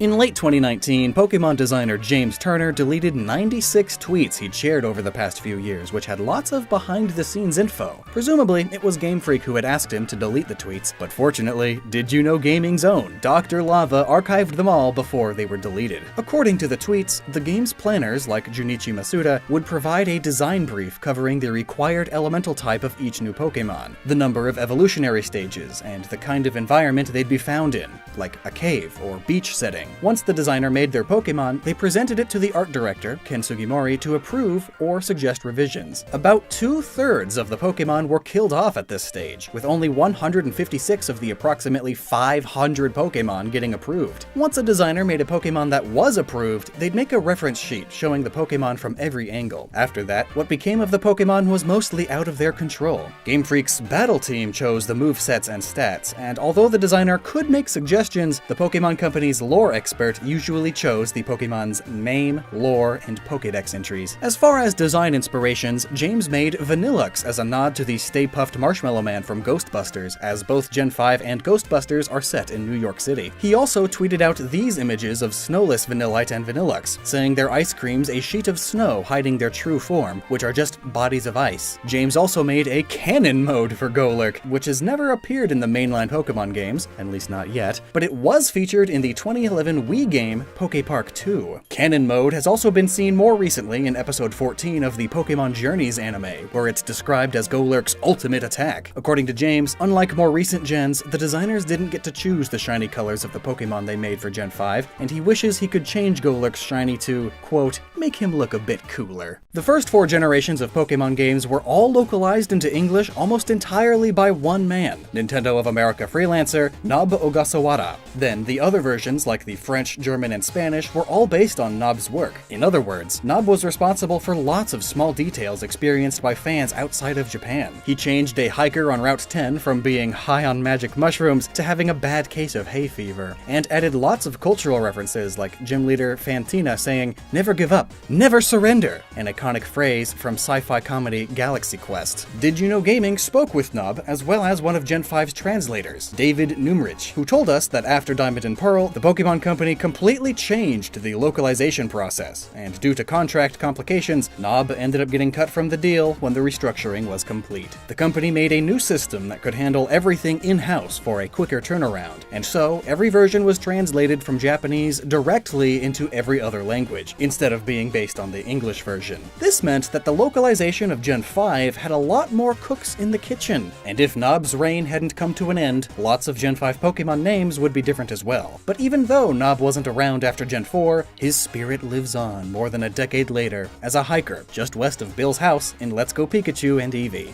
Once Black and White's development came to a close, it seems Game Freak didn't know what they wanted to do next. The game's internal data, external documents, and lots of developer quotes all suggest uncertainty. X and Y's development began immediately after Black and White were finished, and at least one prominent designer told reporters Gen 5 was done, and that fans shouldn't expect any more Unova games. At one point, Masuda admitted they didn't know if Pokemon Gray or a 5th generation sequel should come next, but the full story surrounding Gray version is too long to cover here. In fact, it's a project we've been working on for over a year. We'll release a dedicated video in the near future on Pokemon Gray, so make sure you're subscribed if you don't want to miss it. In 2012, Junichi Masuda even said there could be a Black and White 3, but in the end, Pokemon's 5th generation came to a close with Black and White 2, the first and currently last time Game Freak released numbered sequels. The developers' stated motivation for breaking precedent varied over the years, but the official explanation they repeated more than any other, whether you believe it or not, was a desire to surprise fans, and to continue Black and White's story.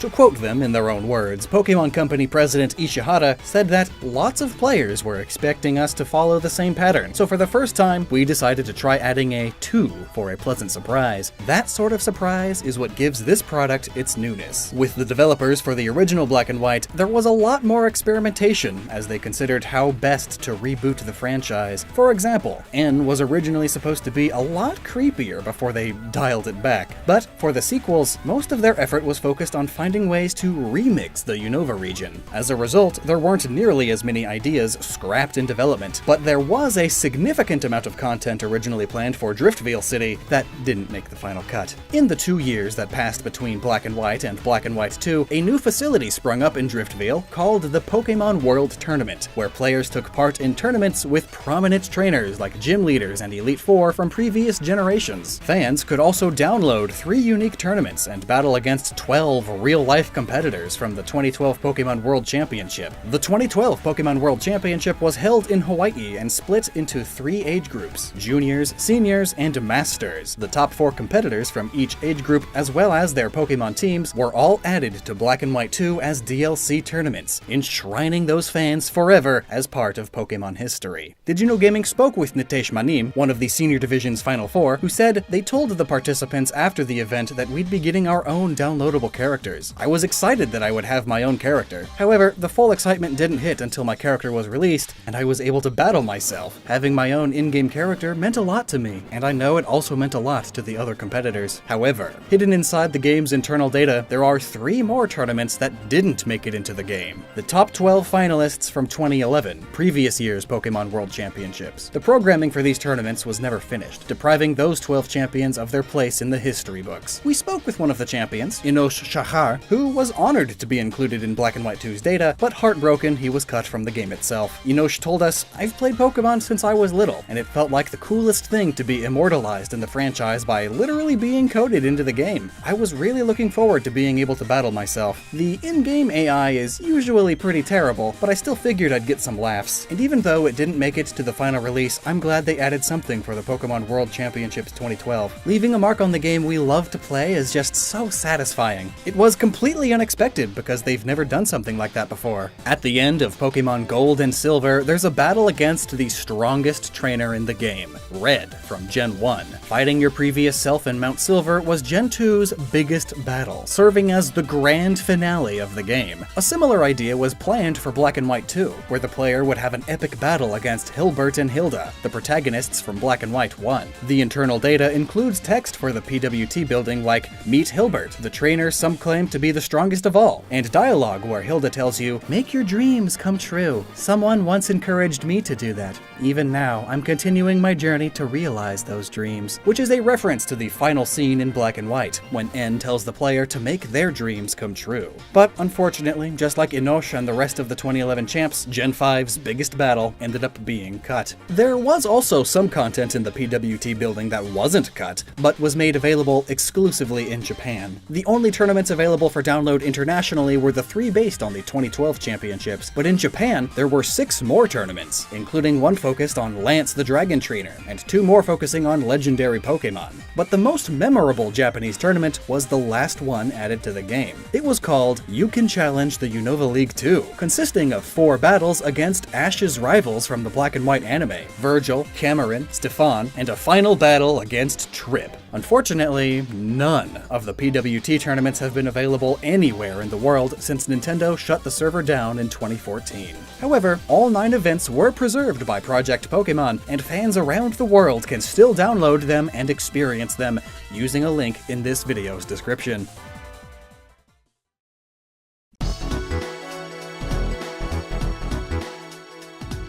Did you know? There were over 50 games planned to release on the Nintendo DS that were cancelled. Ever wonder what they were and why they were canned? In this video, we'll be covering all of them, with a few exceptions. We'll leave out certain titles, such as games that were rumored to exist but have no evidence backing them, like the rumored Earthbound DS compilation. And if a cancelled game was multi-platform, we'll only talk about the DS version of it if it was unique. Since we're talking about the DS, we'll start with Nintendo's own scrap projects. The Metroid series didn't have much impact on the DS, but one scrapped entry could have changed that. A game called Metroid Dread circulated on a list of upcoming Nintendo games at several outlets. Out of the list, only Metroid Dread failed to release, and rumors of it persisted throughout the 2000s. At GDC 2010, IGN asked Metroid producer Yoshio Sakamoto about the game. He acknowledged Metroid Dread was real, but said the leaked details were just rumors. reviews. IGN later said Dread's story was fully written and claimed to have seen it, but by 2015, Metroid Dread was nowhere to be seen. Researcher Liam Robertson contacted those who saw Dread, including staff of Nintendo Software Technology. Apparently, development on Dread's prototype started in 2008. It was shown in private at E3 2009, seeming like a DS port of Metroid Fusion. Around that time, the Dread in the title was dropped. By 2010, the project was dead altogether. Other Nintendo franchises had scrapped DS games. Retro Studios once entered pre-production on a DS game featuring Boo. Info on the Boo game is limited, but there were some details that were posted on an artist's portfolio. Concepts show a world map, and Boos taking on different forms and abilities. Other concepts humorously showed a Hanukkah Boo and a Christmas-themed Boo. IGN reached out to the artist for more info, and were told the game's ideas came from the leads at Retro, but the idea was dropped when they left to form their own studios. Another game from the same portfolio showed a male Sheikah from a scrapped Zelda game. This retro-helmed Zelda title would have followed the last male Sheikah, traveling across a destroyed Hyrule while a dark Gerudo tribe gave birth to a new form of Ganon. The game apparently featured an origin story for the Master Sword.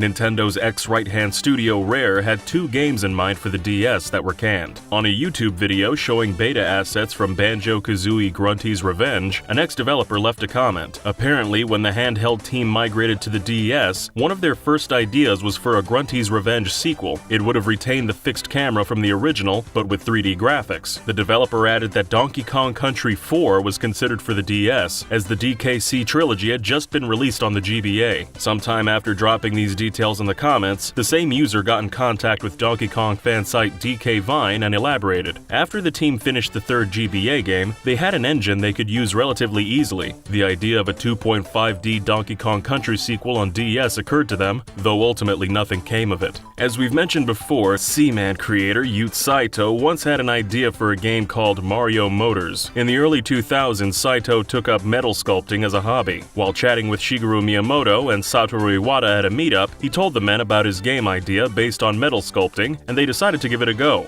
The premise was that players sculpted engines out of metal, and the properties of the engines determined how well their cars ran. Saito considered having players blow into the DS mic to accelerate their cars, but scrapped it fearing children would faint. Though Saito didn't say when the game was conceived, one screenshot is dated August 2008. The game was quietly cancelled. There's evidence that the DS was originally planned to get Pokémon Gray and not Black 2 and White 2. In January 2009, several outlets reported Nintendo had filed patents for Pokémon Black, White, and Gray, among others. Expectations for Gray peaked 8 months later when PokémonGray.com was registered by the same company Nintendo used to register PokémonBlackWhite.com. There's other clues too. The Generation 4 box arts feature the Creation Trio, with Platinum having a new form for Giratina. Within Diamond and Pearl's data, there's a table listing every Pokémon and how many alternate forms they were meant to have. The table in Diamond and Pearl lists Giratina with an alternate form, revealing that Game Freak planned on Platinum having a new Giratina form years in advance. A similar table can be found in Black and White's data, with Kyurem listed as having at least one alternate form planned, but not necessarily 2, which is what ended up appearing in Black 2 and White 2, despite Black 2 and White 2 including 2 new Kyurem forms. At the very least, this indicates Game Freak was uncertain whether Black and White would have a single follow-up or more. Also in the data for the Japanese versions of Black and White, on top of the Light and Dark stones, there's an unused 3rd stone called the God Stone. This stone was likely meant for Kyurem, similar to how the Light and Dark stones interacted with Zekrom and Reshiram. What's interesting is that the God Stone is gray in color. Adding all this together seems to indicate that Game Freak once planned for a Pokémon Gray, but ended up making Black and White 2 instead. A Crash Bandicoot game was considered for the DS called Crash Landed. Also known as I Am Crash Bandicoot, the game was being made by Renegade Kid around 2008. Crash Landed was a DS port of a console game being developed by Radical Studios. All versions of the game were scrapped in 2010, but footage of the DS game turned up in 2013. The footage was confirmed real by Renegade co-founder Jules Watson, who added that the team made the demo in just 2 weeks. Curiously, there's also evidence of a Crash Landed pitch that was submitted by WayForward in 2010. All that surfaced of the pitch, however, is a stylized 3D model of Crash on a 2D plane. The pitch allegedly became the basis for Galactic Tazball afterwards. In January 2007, IGN's Matt Casamassina allegedly got to play an early version of Halo on DS. He compared the gameplay to Metroid Prime Hunters, praising the graphics and sound. He also claimed the game was canned due to the egos of higher-ups, presumably Nintendo and Microsoft. While many news outlets believe this to be a joke, Matt was insistent. Later that year, Matt finally showed what he said was a gameplay demo of the supposed port. By that time, however, his claims had been brought to the attention of Bungie's lead of marketing, Brian Gerard. At a Halo 3 press conference in May, Gerard was asked about Halo DS, to which he responded he'd never heard of such a thing. So what did Matt play? Well, a member of Silicon Era asked Gerard and Bungie member Frank O'Connor that question. They said the idea of Halo DS had been pitched multiple times, but what Matt played hadn't come from Bungie. Therefore, it's believed Matt played an unsolicited mock-up used for a pitch.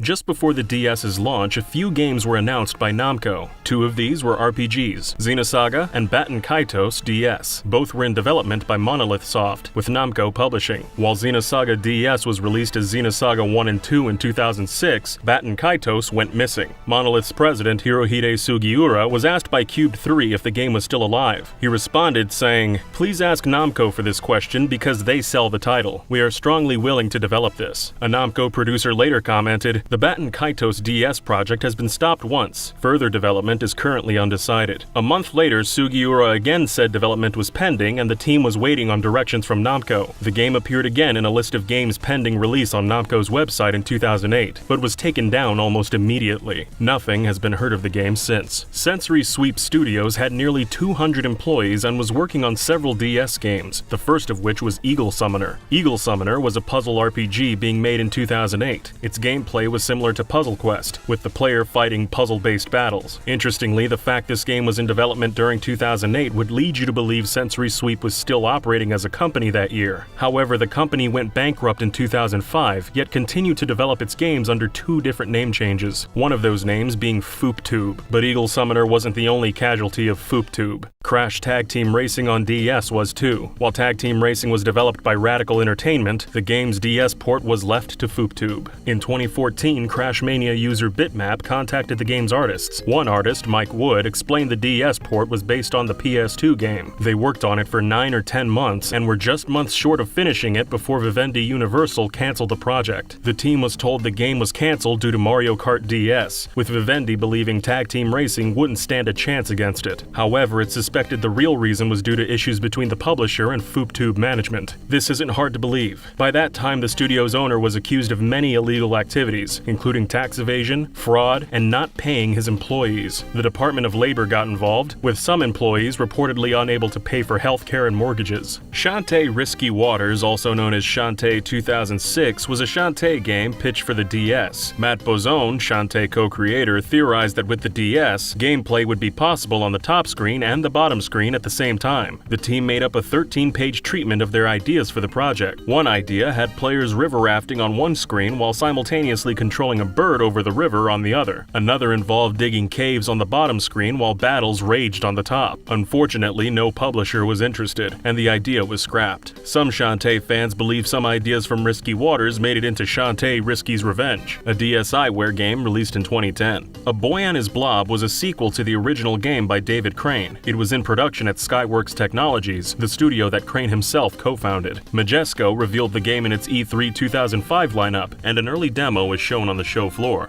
Like the original game, the Blob would have performed different tasks by eating various jelly beans. Over 15 jelly beans and 15 levels were included in the game. Though the game was meant to release in late 2005, it was pushed back and ultimately shelved in October 2006. In 2018, 5 minutes of gameplay from the ill-fated game hit YouTube, giving fans a taste of what could have been. Suda51 and Grasshopper Manufacture's debut was a Japan-only PS1 visual novel called The Silver Case. While it eventually released in the West on PC in 2016, Suda's first attempt to bring it over was with a DS port. The team had a working version of the game on the DS, but the project was cancelled for two reasons. First, the Japanese language can pack a lot more words into a smaller character count, leading to more nuanced stories in a limited space. On a smaller screen like the DS, screen real estate was an issue in other languages. The other problem was that they just couldn't figure out what to do with the bottom screen of the DS. Suda51 said, "Since we were working on several other games at the time, we just didn't have the energy to figure it out. The team considered giving the game out for free at the Tokyo Game Show, but that would have cost the studio a large amount of money. In the end, the DS port was scrapped." After the release of ToeJam and Earl on Xbox in 2002, series creator Greg Johnson was itching to make another title. ToeJam and Earl 4 was pitched to different publishers throughout 2007. It was meant to mostly be a remake of the first ToeJam and Earl, but with extra features. This included the rhythm aspects of the second and third games, with players tapping to the music on the DS screen. Johnson was also hoping to add a multiplayer focus to the game. Unfortunately, publishers weren't keen on the idea, and the DS game was never picked up. In 2008, Interplay announced a new game for the DSiWare and WiiWare called Clay Fighter: Call of Putty. Studio Black Games was going to develop it, which boded well, as its founder, Eric Hart, was the original programmer for the first Clay Fighter. The release was planned for summer 2010. Unfortunately, summer came and went. In November, an issue of Nintendo Power supposedly listed a new release date for late 2010 or early 2011. We investigated and found no mention of the game in the magazine's November 2010 issue. Regardless, Clay Fighter: Call of Putty never came to fruition, with no reason given for its cancellation. In 2008, Apogee Software announced 3 Duke Nukem games were being made for DS and PSP.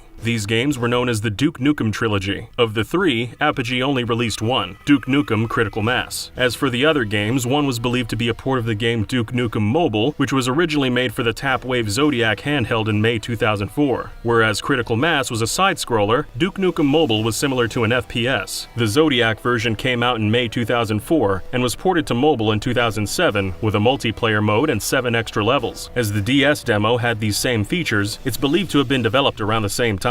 In April 2020, a viewer of the YouTube show DScapades notified the channel that a demo card of the previously unknown port had been purchased from an eBay seller in Oregon. The game's developer, MachineWorks Northwest, is based in Oregon, which might explain how someone got a hold of the cartridge. DScapades uploaded the first ever footage of this port to YouTube in May 2020. A DS port of Quake 3 Arena was once suggested to be in the works. id Software co-founder John Carmack spoke about it at QuakeCon in 2007. He said he may be working on a DS port for Quake 3 Arena, then said, "I'm pretty sure I'm going to make that one happen." He said he'd like the game to be limited to Doom-style controls, utilizing the D-pad instead of touch controls. Nothing more was ever heard of the game. At some point, a Katamari game was in development for the DS, likely based on Katamari Damacy. The game was featured in a list of upcoming titles in the March 2005 issue of Nintendo Power. That month, IGN reached out to see if the listing was accurate. Namco's response was, "At this point, we haven't made any announcement for the future development of this franchise." While the series had additional installments, including a spin-off title through DSiWare, Katamari DS wasn't meant to be. The cancelled Geist DS was likely a sequel to or a port of the GameCube first-person adventure game Geist. The developer N-Space appears to have worked on Geist DX sometime during the mid-2000s. While never officially announced, traces of the game's existence were found within the ROM of the DS version of Call of Duty 4 Modern Warfare, which was also developed by N-Space. 2 files, credits.bin and credits.txt, contain a list of credits for Geist DS for the Nintendo DS. Then in July 2008, early footage of the game was uncovered and uploaded online. Based on the 1985 arcade game of the same name, Gauntlet was a hack-and-slash dungeon crawler intended for the DS. Under development by Backbone Entertainment, it was set to be released in summer 2008. Since the original Gauntlet was known for its multiplayer, Gauntlet DS would have let 4 players connect locally or online and to use the microphone to talk to one another. When summer came and the game was pushed to an October 2008 release, a demo was put on DS Download to tide fans over. Gauntlet still hadn't released by late 2008, though reviews popped up in several magazines. In June 2009, Gauntlet switched publishers from Eidos to Majesco and was successfully rated by the ESRB.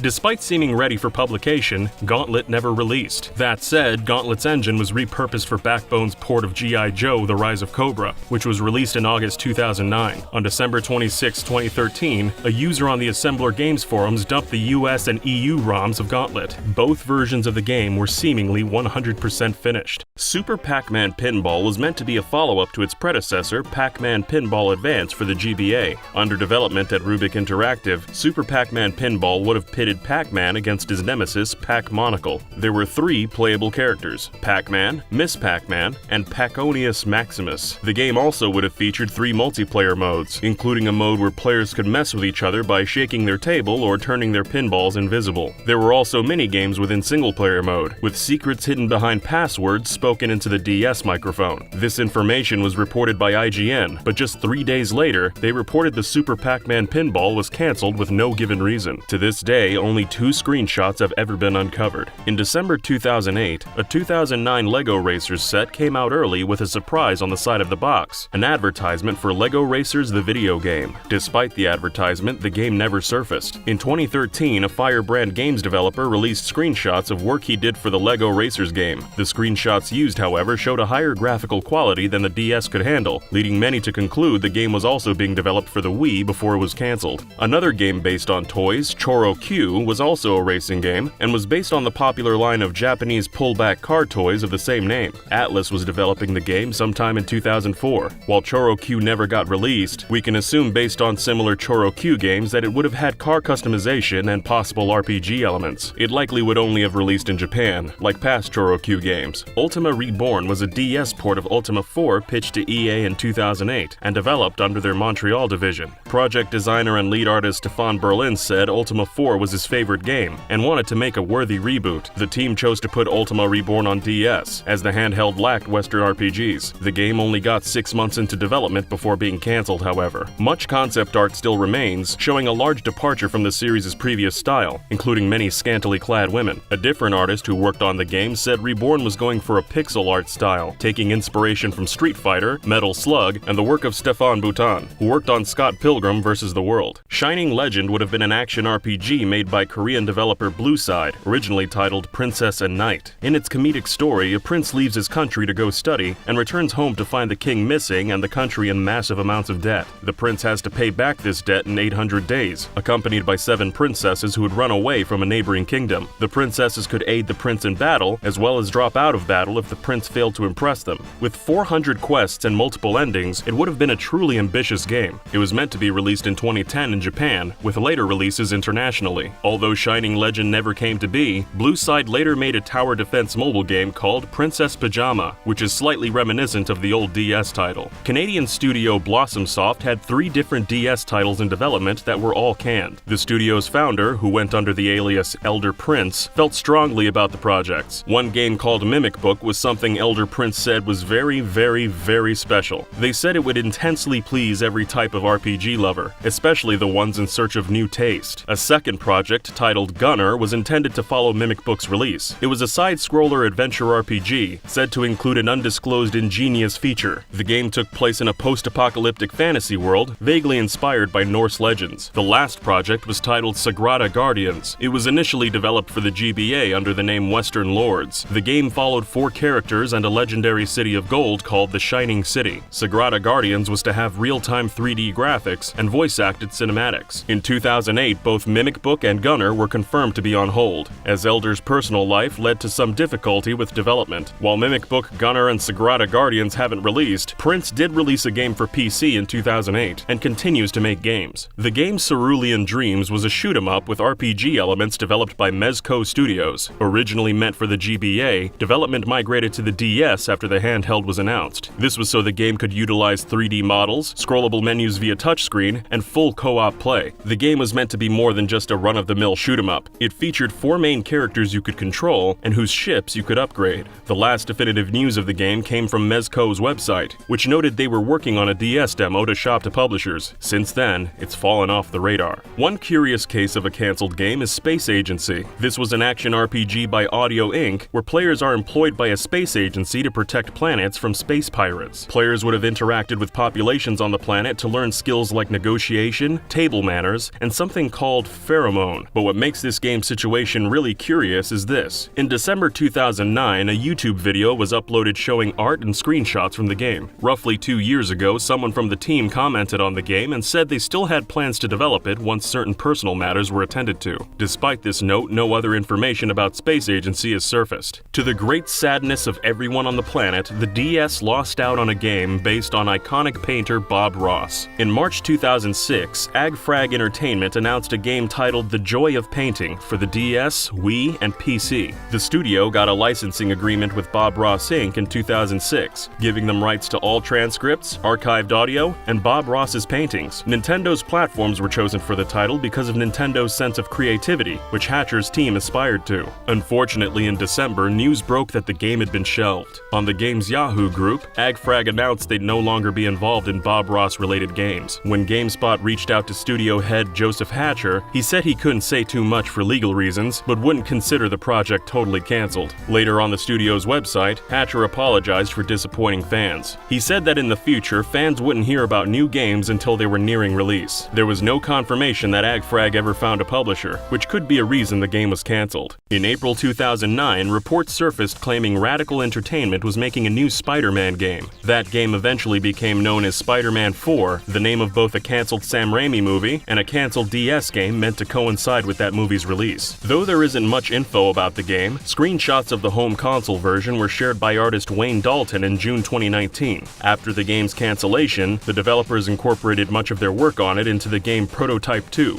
Clueless Fashion, alternatively known as Clueless, and Clueless Girls in Beverly Hills was another canned DS game. Though based on the 1995 movie Clueless, the game strayed far from the modern retelling of the classic novel Emma. Rather, Clueless Fashion seemed more like a Barbie clone. Players would have taken control of an aspiring fashion designer via shopping, socializing with friends, and putting on fashion shows. A separate summary of the game also mentioned playing Cupid on a time limit, attempting to set friends up with the right guys based on their fashion senses and interests. Despite these somewhat conflicting accounts of the gameplay, players would still be playing as Cher Horowitz, the film's protagonist. Tragically, Mean Girls DS was another cancelled release, this time in development under 505 Games. Reports on its gameplay are somewhat murky. It's been described as a Puzzle Quest ripoff by Kotaku, but its ESRB listing described it as an adventure game with text-based conversations. 4 obscure screenshots found on an Italian website don't appear to support either of these styles of gameplay, as they show multiple different mini-games. One Kotaku article listed Mean Girls' release as April 20th, 2010. While some people believe the game did in fact release in a limited run, there's been no concrete proof the game ever made it to market. In 2017, a user from the Lost Media Wiki contacted 505 Games and asked them about the game. The representative mentioned they had received many contacts from the wiki and revealed that the game never shipped. And of course there is Dirty Harry. Dirty Harry, also known as Dirty Harry Extreme, was a third-person shooter developed by the Collective Inc. and was meant to be published by Warner Bros. Interactive. Based on the Dirty Harry film franchise, the game was intended for release not only on Nintendo DS, but also on PS3, Xbox 360, Wii, PC, PS2, Xbox, and PSP. Basically everything.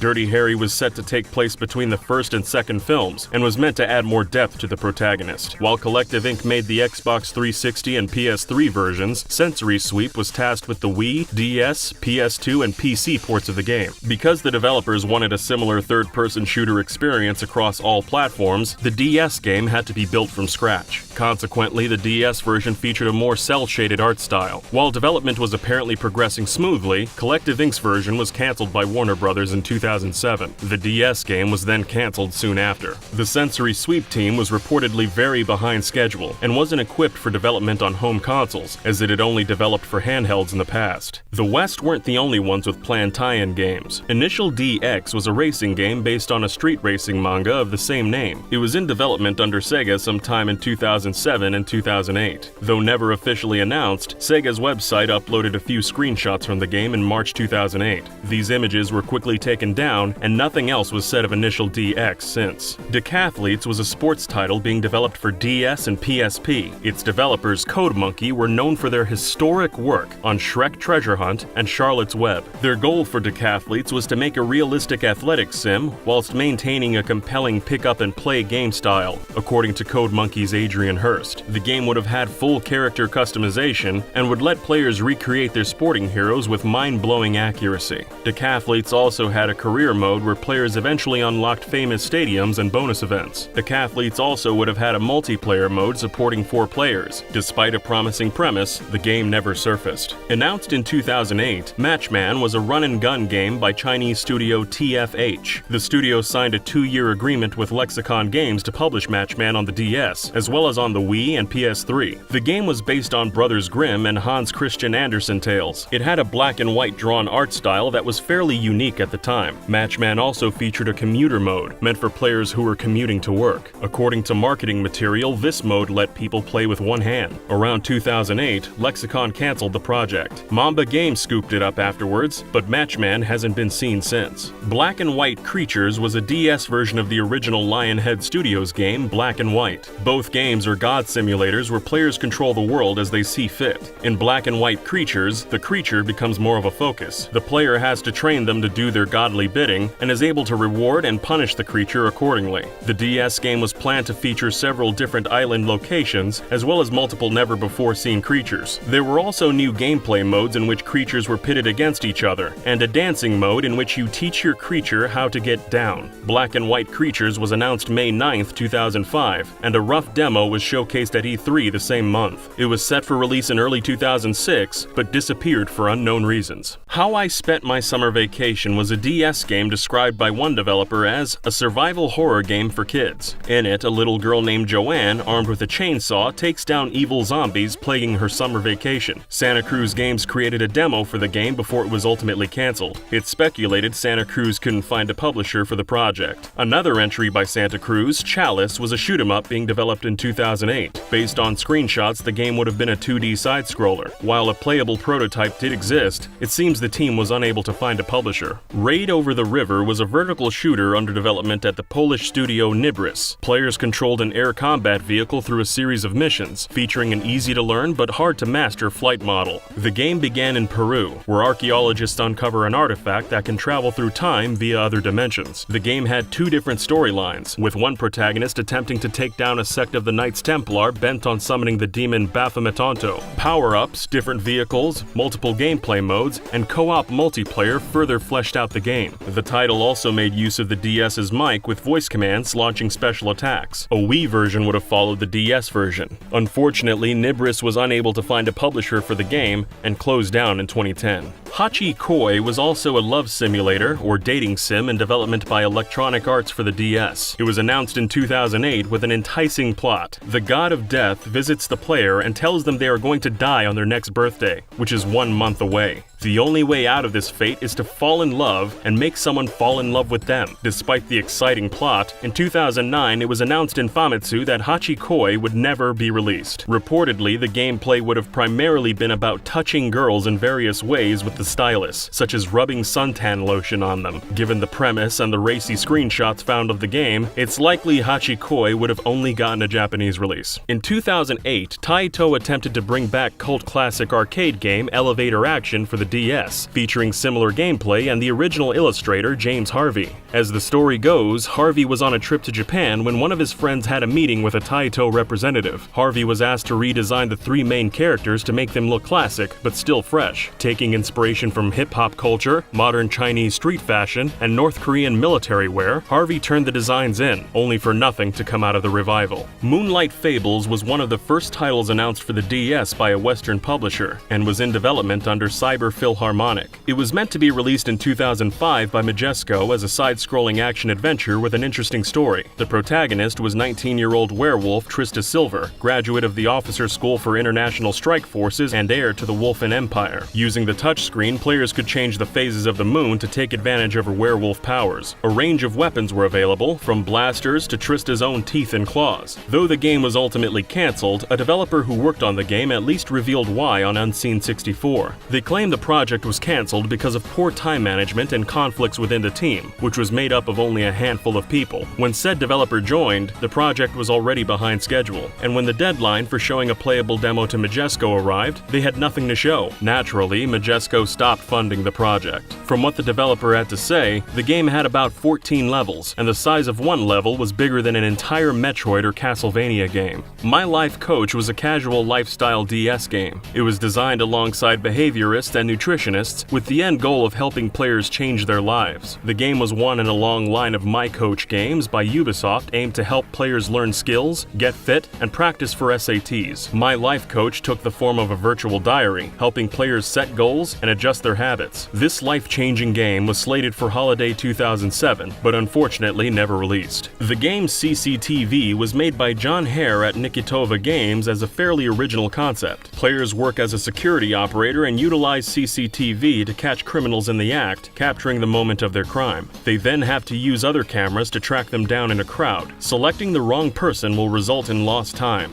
The game featured progression, with players starting out as a mall cop and working their way up to an international head of security. security. 50 criminals, an overarching plot with hidden information to find, 2-player modes, and an additional game on the Wii cements this game's intriguing concept. Unfortunately, Hare was unable to find a publisher. According to him, it's very hard to sell an original game. Some companies expressed interest, but their overall response was, "That's interesting, I like the idea of that, but it's too original." 3 Tribes was an action puzzle game developed by a Dutch developer named 2 Tribes. In 3 Tribes, players became a shaman whose mission was to help the natives solve their problems. It had an overhead perspective similar to 2D Zelda games and was intended for all ages. Players would be able to climb, swim, and fly across the map, with players being able to form their own solutions to puzzles instead of following one predetermined path. As the game's website stated, if you see it, you can go there. The DS game was set to have a multiplayer game editor, letting players craft their own levels and share them with friends. Unfortunately, 2 Tribes had difficulty finding a publisher, so the game was shelved indefinitely.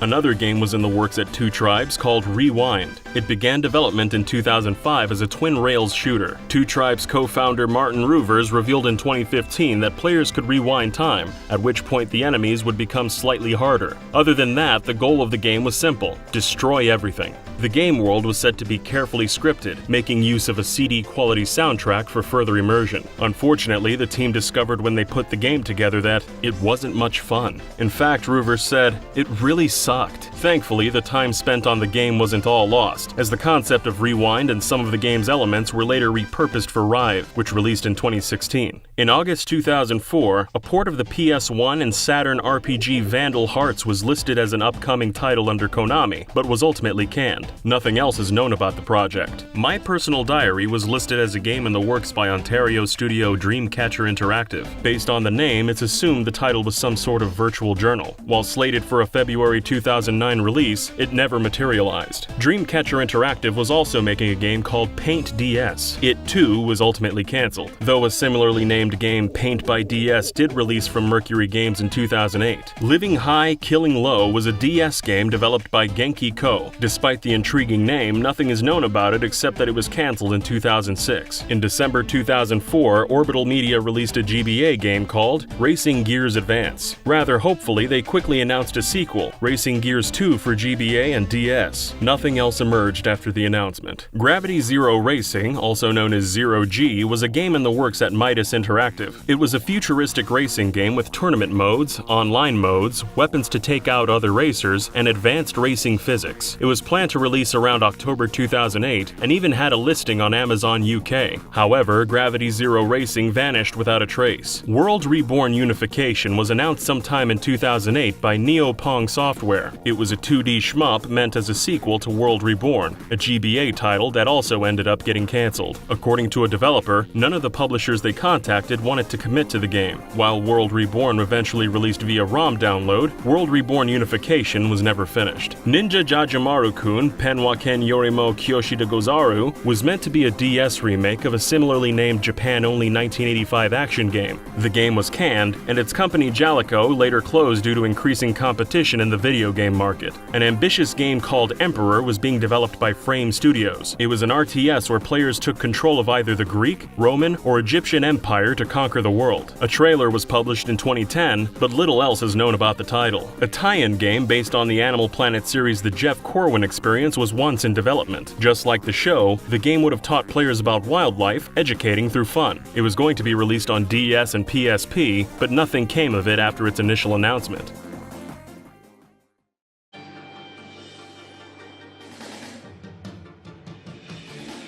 Did you know? Hitmonchan is named after Jackie Chan in the English versions of Pokemon, but that isn't the case all around the world. In Japan, Hitmonchan is named after Japanese boxing champion Hiroyuki Ebihara, and in France, he's named after Mike Tyson. In total, there were 6 different language versions of Pokemon's first generation: Japanese, English, French, German, Spanish, and Italian, and they're all different in their own unique ways. Some deviations were pretty minor, like how the TV in Pallet Town is playing the movie Stand By Me in all 6 versions, except for in France. The game's French translator was a huge anime fan, so he changed the TV's description to an episode of Dragon Ball. But other changes were more significant, like the one that gave birth to Bim, a Pokegod exclusive to the German fandom. For today's episode, we managed to hunt down some of the translators who worked on Pokemon Red and Blue, and they spilled the beans on how it all went down back in the 90s. so I hope you'll forgive any mispronunciations on my part as we explore how the first generation of Pokemon games were changed all around the world. Pokemon first launched in Japan in early 1996 as Pokemon Red and Green. These versions featured the original 151 Pokemon sprites, none of which were ever used internationally. About 9 months later, Red and Green were followed up with Pokemon Blue, a new and improved version with updated graphics and fewer glitches. In Pokemon Blue, all 151 Pokemon were given brand new sprites, and trees, grass, signposts, stumps, and lots more visual details were upgraded as well. And there were other small changes, like new Pokédex entries and a new layout for the Unknown Dungeon. All the international versions were mostly based on Japanese Blue, so the unique details only present in Red and Green, like the original sprites, weird glitches, and old graphics, were never seen outside of Japan. Much to everyone's surprise, Pokemon became a massive success in Japan. Even Game Freak was shocked when it climbed to number 1 on Japanese sales charts. The games got so unbelievably popular that Nintendo decided to export the franchise overseas, starting with the largest economy in the world, the United States. Instead of Red and Green, the games would be called Red and Blue. This was a marketing decision, as those are the colors of the American flag and could perhaps boost sales in the region. But there was more to consider beyond just the game's titles. Localizing Pokemon for the American market was a huge investment, and Nintendo viewed it as a gamble that was probably going to end up losing them a lot of money. In 1999, Pokemon Company CEO Ishihara shed some light on the situation. At the time, it was widely believed that American kids would never want to play games with a lot of text, so we thought Pokemon only had about a 10% chance of success outside Japan. The first time we showed off some Pokemon in the US, we were told they were too cute. The staff in America submitted their ideas for replacement designs, but we just couldn't believe the kind of stuff they were proposing. They turned Pikachu into something like a tiger with huge breasts. It looked like a character from the musical Cats. When I asked, how is this supposed to be Pikachu, they said, well look, there's its tail right there. Seriously, that was the kind of stuff being proposed. But fortunately, Game Freak put their foot down and refused to change the Pokemon's designs. If they hadn't, the results could have been disastrous. The Pokemon designs were left intact, but Nintendo did end up changing most of the Pokemon's names. All the big words, the ones in all caps like character and Pokemon names, cities, items, and attacks, were created by Nintendo of America staffer Hiro Nakamura, with some help from Nintendo Treehouse and an assistant. But all the small words, comprising about 99% of the game's text, were all translated by just one man, a Canadian freelancer named Nob Ogasawara. We got a chance to interview Nob for this video, and he explained to us how exactly it all went down. He was working for some gaming magazines as a foreign correspondent in Japan, until one day he was lucky enough to get poached by Nintendo of America to come work freelance as a video game translator. A year later, Nob's bosses invited him into their office to quiz him on his Pokemon knowledge. Fortunately, he was already a big fan of the Japanese games, so he aced their test and they brought him on board. But before we get any deeper into this story, I'd like to point out that translating is an art form, not a science. A translator's skill, personality, and even their hobbies can all affect the way a translation comes out in the end. In a lot of ways, Red and Blue weren't only shaped by Game Freak, they were also shaped by translators like Nob. For example, in the Japanese games, when you reach Viridian City, your progress is blocked by an old man lying on the ground. His granddaughter says you have to wait for him to sober up, then after you've delivered Oak's parcel, he's back on his feet and says, "Looks like I was pretty drunk, my head hurts." Nob cut out all the booze talk in the English version, instead having the girl say he just hadn't had his morning coffee yet. Likewise, in Japanese, there's a hiker who laughs maniacally because he's stoned on magic mushrooms, but Nob changed this text so the hiker just had a bad case of hay fever. And in Celadon City, there's a house with a Buddhist shrine inside, which Nob changed the description of to make it a Diglett sculpture. To be clear, none of these changes were ordered by Nintendo. Nob changed them all on his own, and he even made some minor changes to series canon. In Japan, there's a scientist in the Selfco building who says there's another Selfco branch along the Pac-Man Tunguska River in Russia. But in English, the scientist says the other Sylph branch is actually in Tixi, in Russian no man's land, which is located about 1,000 miles distance from the river. Why did Nob change the canonical location of Sylphco's Russian branch? He says it's because Pac-Man Tunguska River was just too long, and Tixi's much shorter at just 5 letters. But in hindsight, he now says he actually regrets making this revision. Some of Nob's favorite music, movies, and TV shows made their way into Red and Blue as well. A rocket grunt who wants you to join his gang on Nugget Bridge says he's gonna make you an offer you can't refuse, an iconic line from The Godfather. And a hiker in the rock tunnel says, "Hit me with your best shot." Then after you defeat him, he says, "Fire it away." 2 lines from the chorus of Pat Benatar's hit song, "Hit Me With Your Best Shot." Initiating a battle, a Pokemaniac shouts, "Pokemon fight, ready, go," referencing the 90s anime Mobile Fighter G Gundam, where mobile suit battles always begin with the fighters yelling, "Gundam fight, ready, go." But for all the changes Nob did make, there were also some changes he wanted to make, but Nintendo didn't allow. For one, Nob wanted to change Mr. Mime's name because he anticipated that Pokemon genders would be introduced in future generations, which of course is exactly what happened in Gen 2, awkwardly resulting in lots of female Mr. Mime. In Viridian City, there's a girl who's nicknamed her Spearow. In Japanese, is called Oni-chan.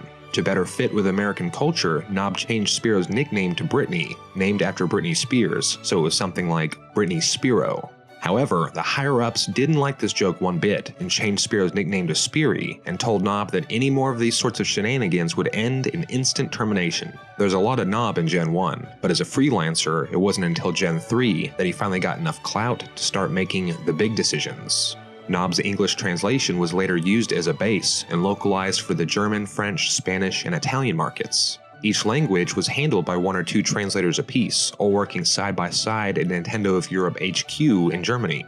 Of these 7 translators, the most famous and historically significant is Julian Bartikov of France. According to Julian, Nintendo originally wanted to use the Japanese Pokemon names in Europe because they thought it would be too complicated to trademark hundreds of names across different countries. But Julian explained to Nintendo that the Japanese names weren't going to play too well in France. He told them Squirtle's Japanese name Zenigami sounds like the French word for stoner, and Charmander's Japanese name sounds like the French slang word for feces. Nintendo didn't seem to fully trust Julian, but ultimately they gave in, and they let him give all the Pokemon new French names.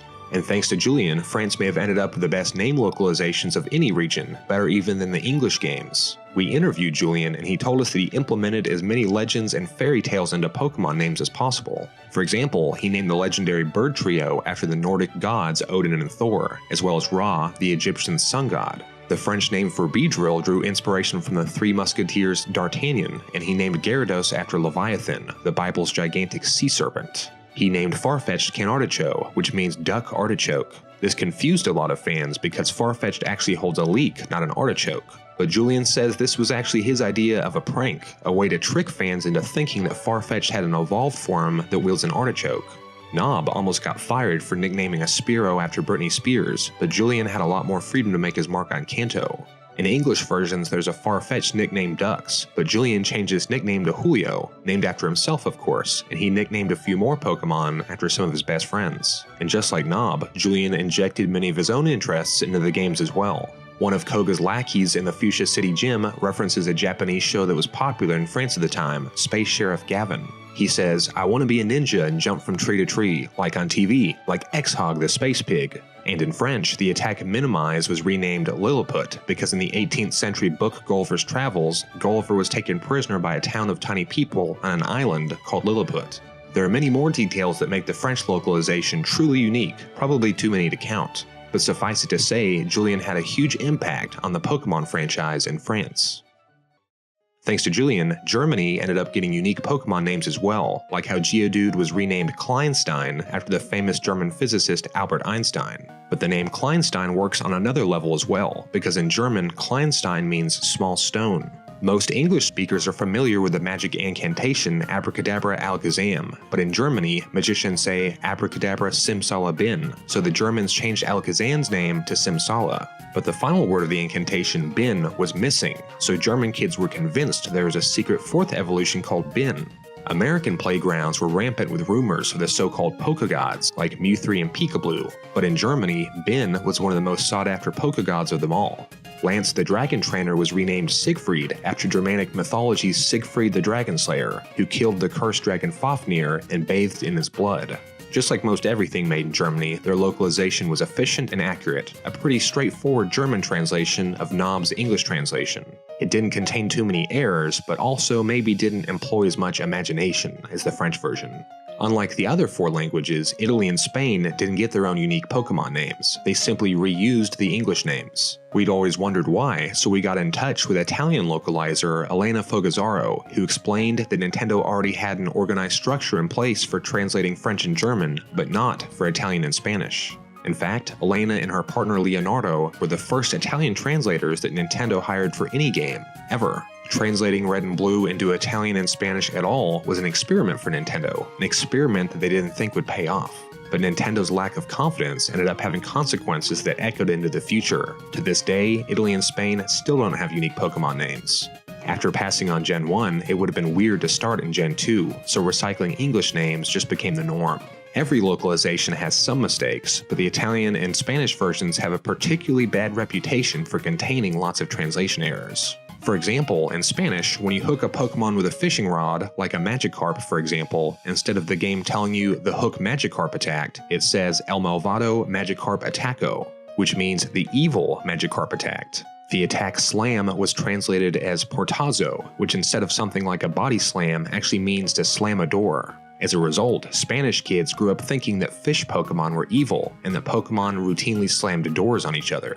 In Italy, the attack pound was translated as libra, the form of pound used for weight measurements or for describing British currency. Glare was translated as bagliori, which instead of a fierce gaze is the definition of glare that refers to a harsh light reflection, like when sunlight shines on a TV screen. Spanish and Italian fans have long wondered exactly how the translators made so many obvious mistakes. When we asked Elena, she painted a picture of a translation process mired by disorganization and a lack of information, starting from day one. Elena and her partner were actually hired to translate Red and Blue from German into Italian and traveled to Nintendo of Europe headquarters to do just that. But when they arrived, they discovered the games weren't in German, they were actually in English. Luckily, they could speak English as well, so they told Nintendo they could do the translations anyway, despite them essentially being hired for the wrong job. Elena told us, everything was very badly organized for translation at that time. We barely had a computer, just one PC for 2 translators after waiting for 2 days. We were given several lists of words to translate without any information, 0 context, and with space limitations. The lists were very long, but due to secrecy reasons, nobody told us what they were for. Nobody told us these were attacks or items or stats. Everything was mixed up and really difficult to understand. In other words, they were handed lists of words like slam and pound out of context, and were only given a few weeks to complete the job. So it's really no surprise that the Spanish and Italian versions turned out the way that they did. The European localizations were all based on Knob's English translation, so a lot of the changes Knob made were repeated around the world, including some mistakes. The most famous mistake can be found on Cinnabar Island. In Japanese Red and Green, there's an NPC who trades you an electrode for your Raichu. In Japanese Blue, this was changed to trading your Kadabra for his Graveler, and afterwards he'd say your Kadabra evolved, because of course Kadabra evolves into Alakazam when traded. The English version of Red used the original Raichu electrode trade from Japanese Red, but the devs used the text from Japanese Blue where the NPC says your Kadabra evolved. They swapped out Kadabra's name with Raichu in the dialogue, but failed to realize this resulted in an impossibility, with the NPC now saying, "The Raichu you traded to me wasn't evolved." 2 decades later, Game Freak revealed that Raichu originally had an evolution named Gorachu that was cut from Gen 1 due to a lack of cartridge space. This led some fans to believe the dialogue about Raichu evolving was a reference to Gorachu that the developers accidentally left in the game, but in reality, it was just a coincidental translation error.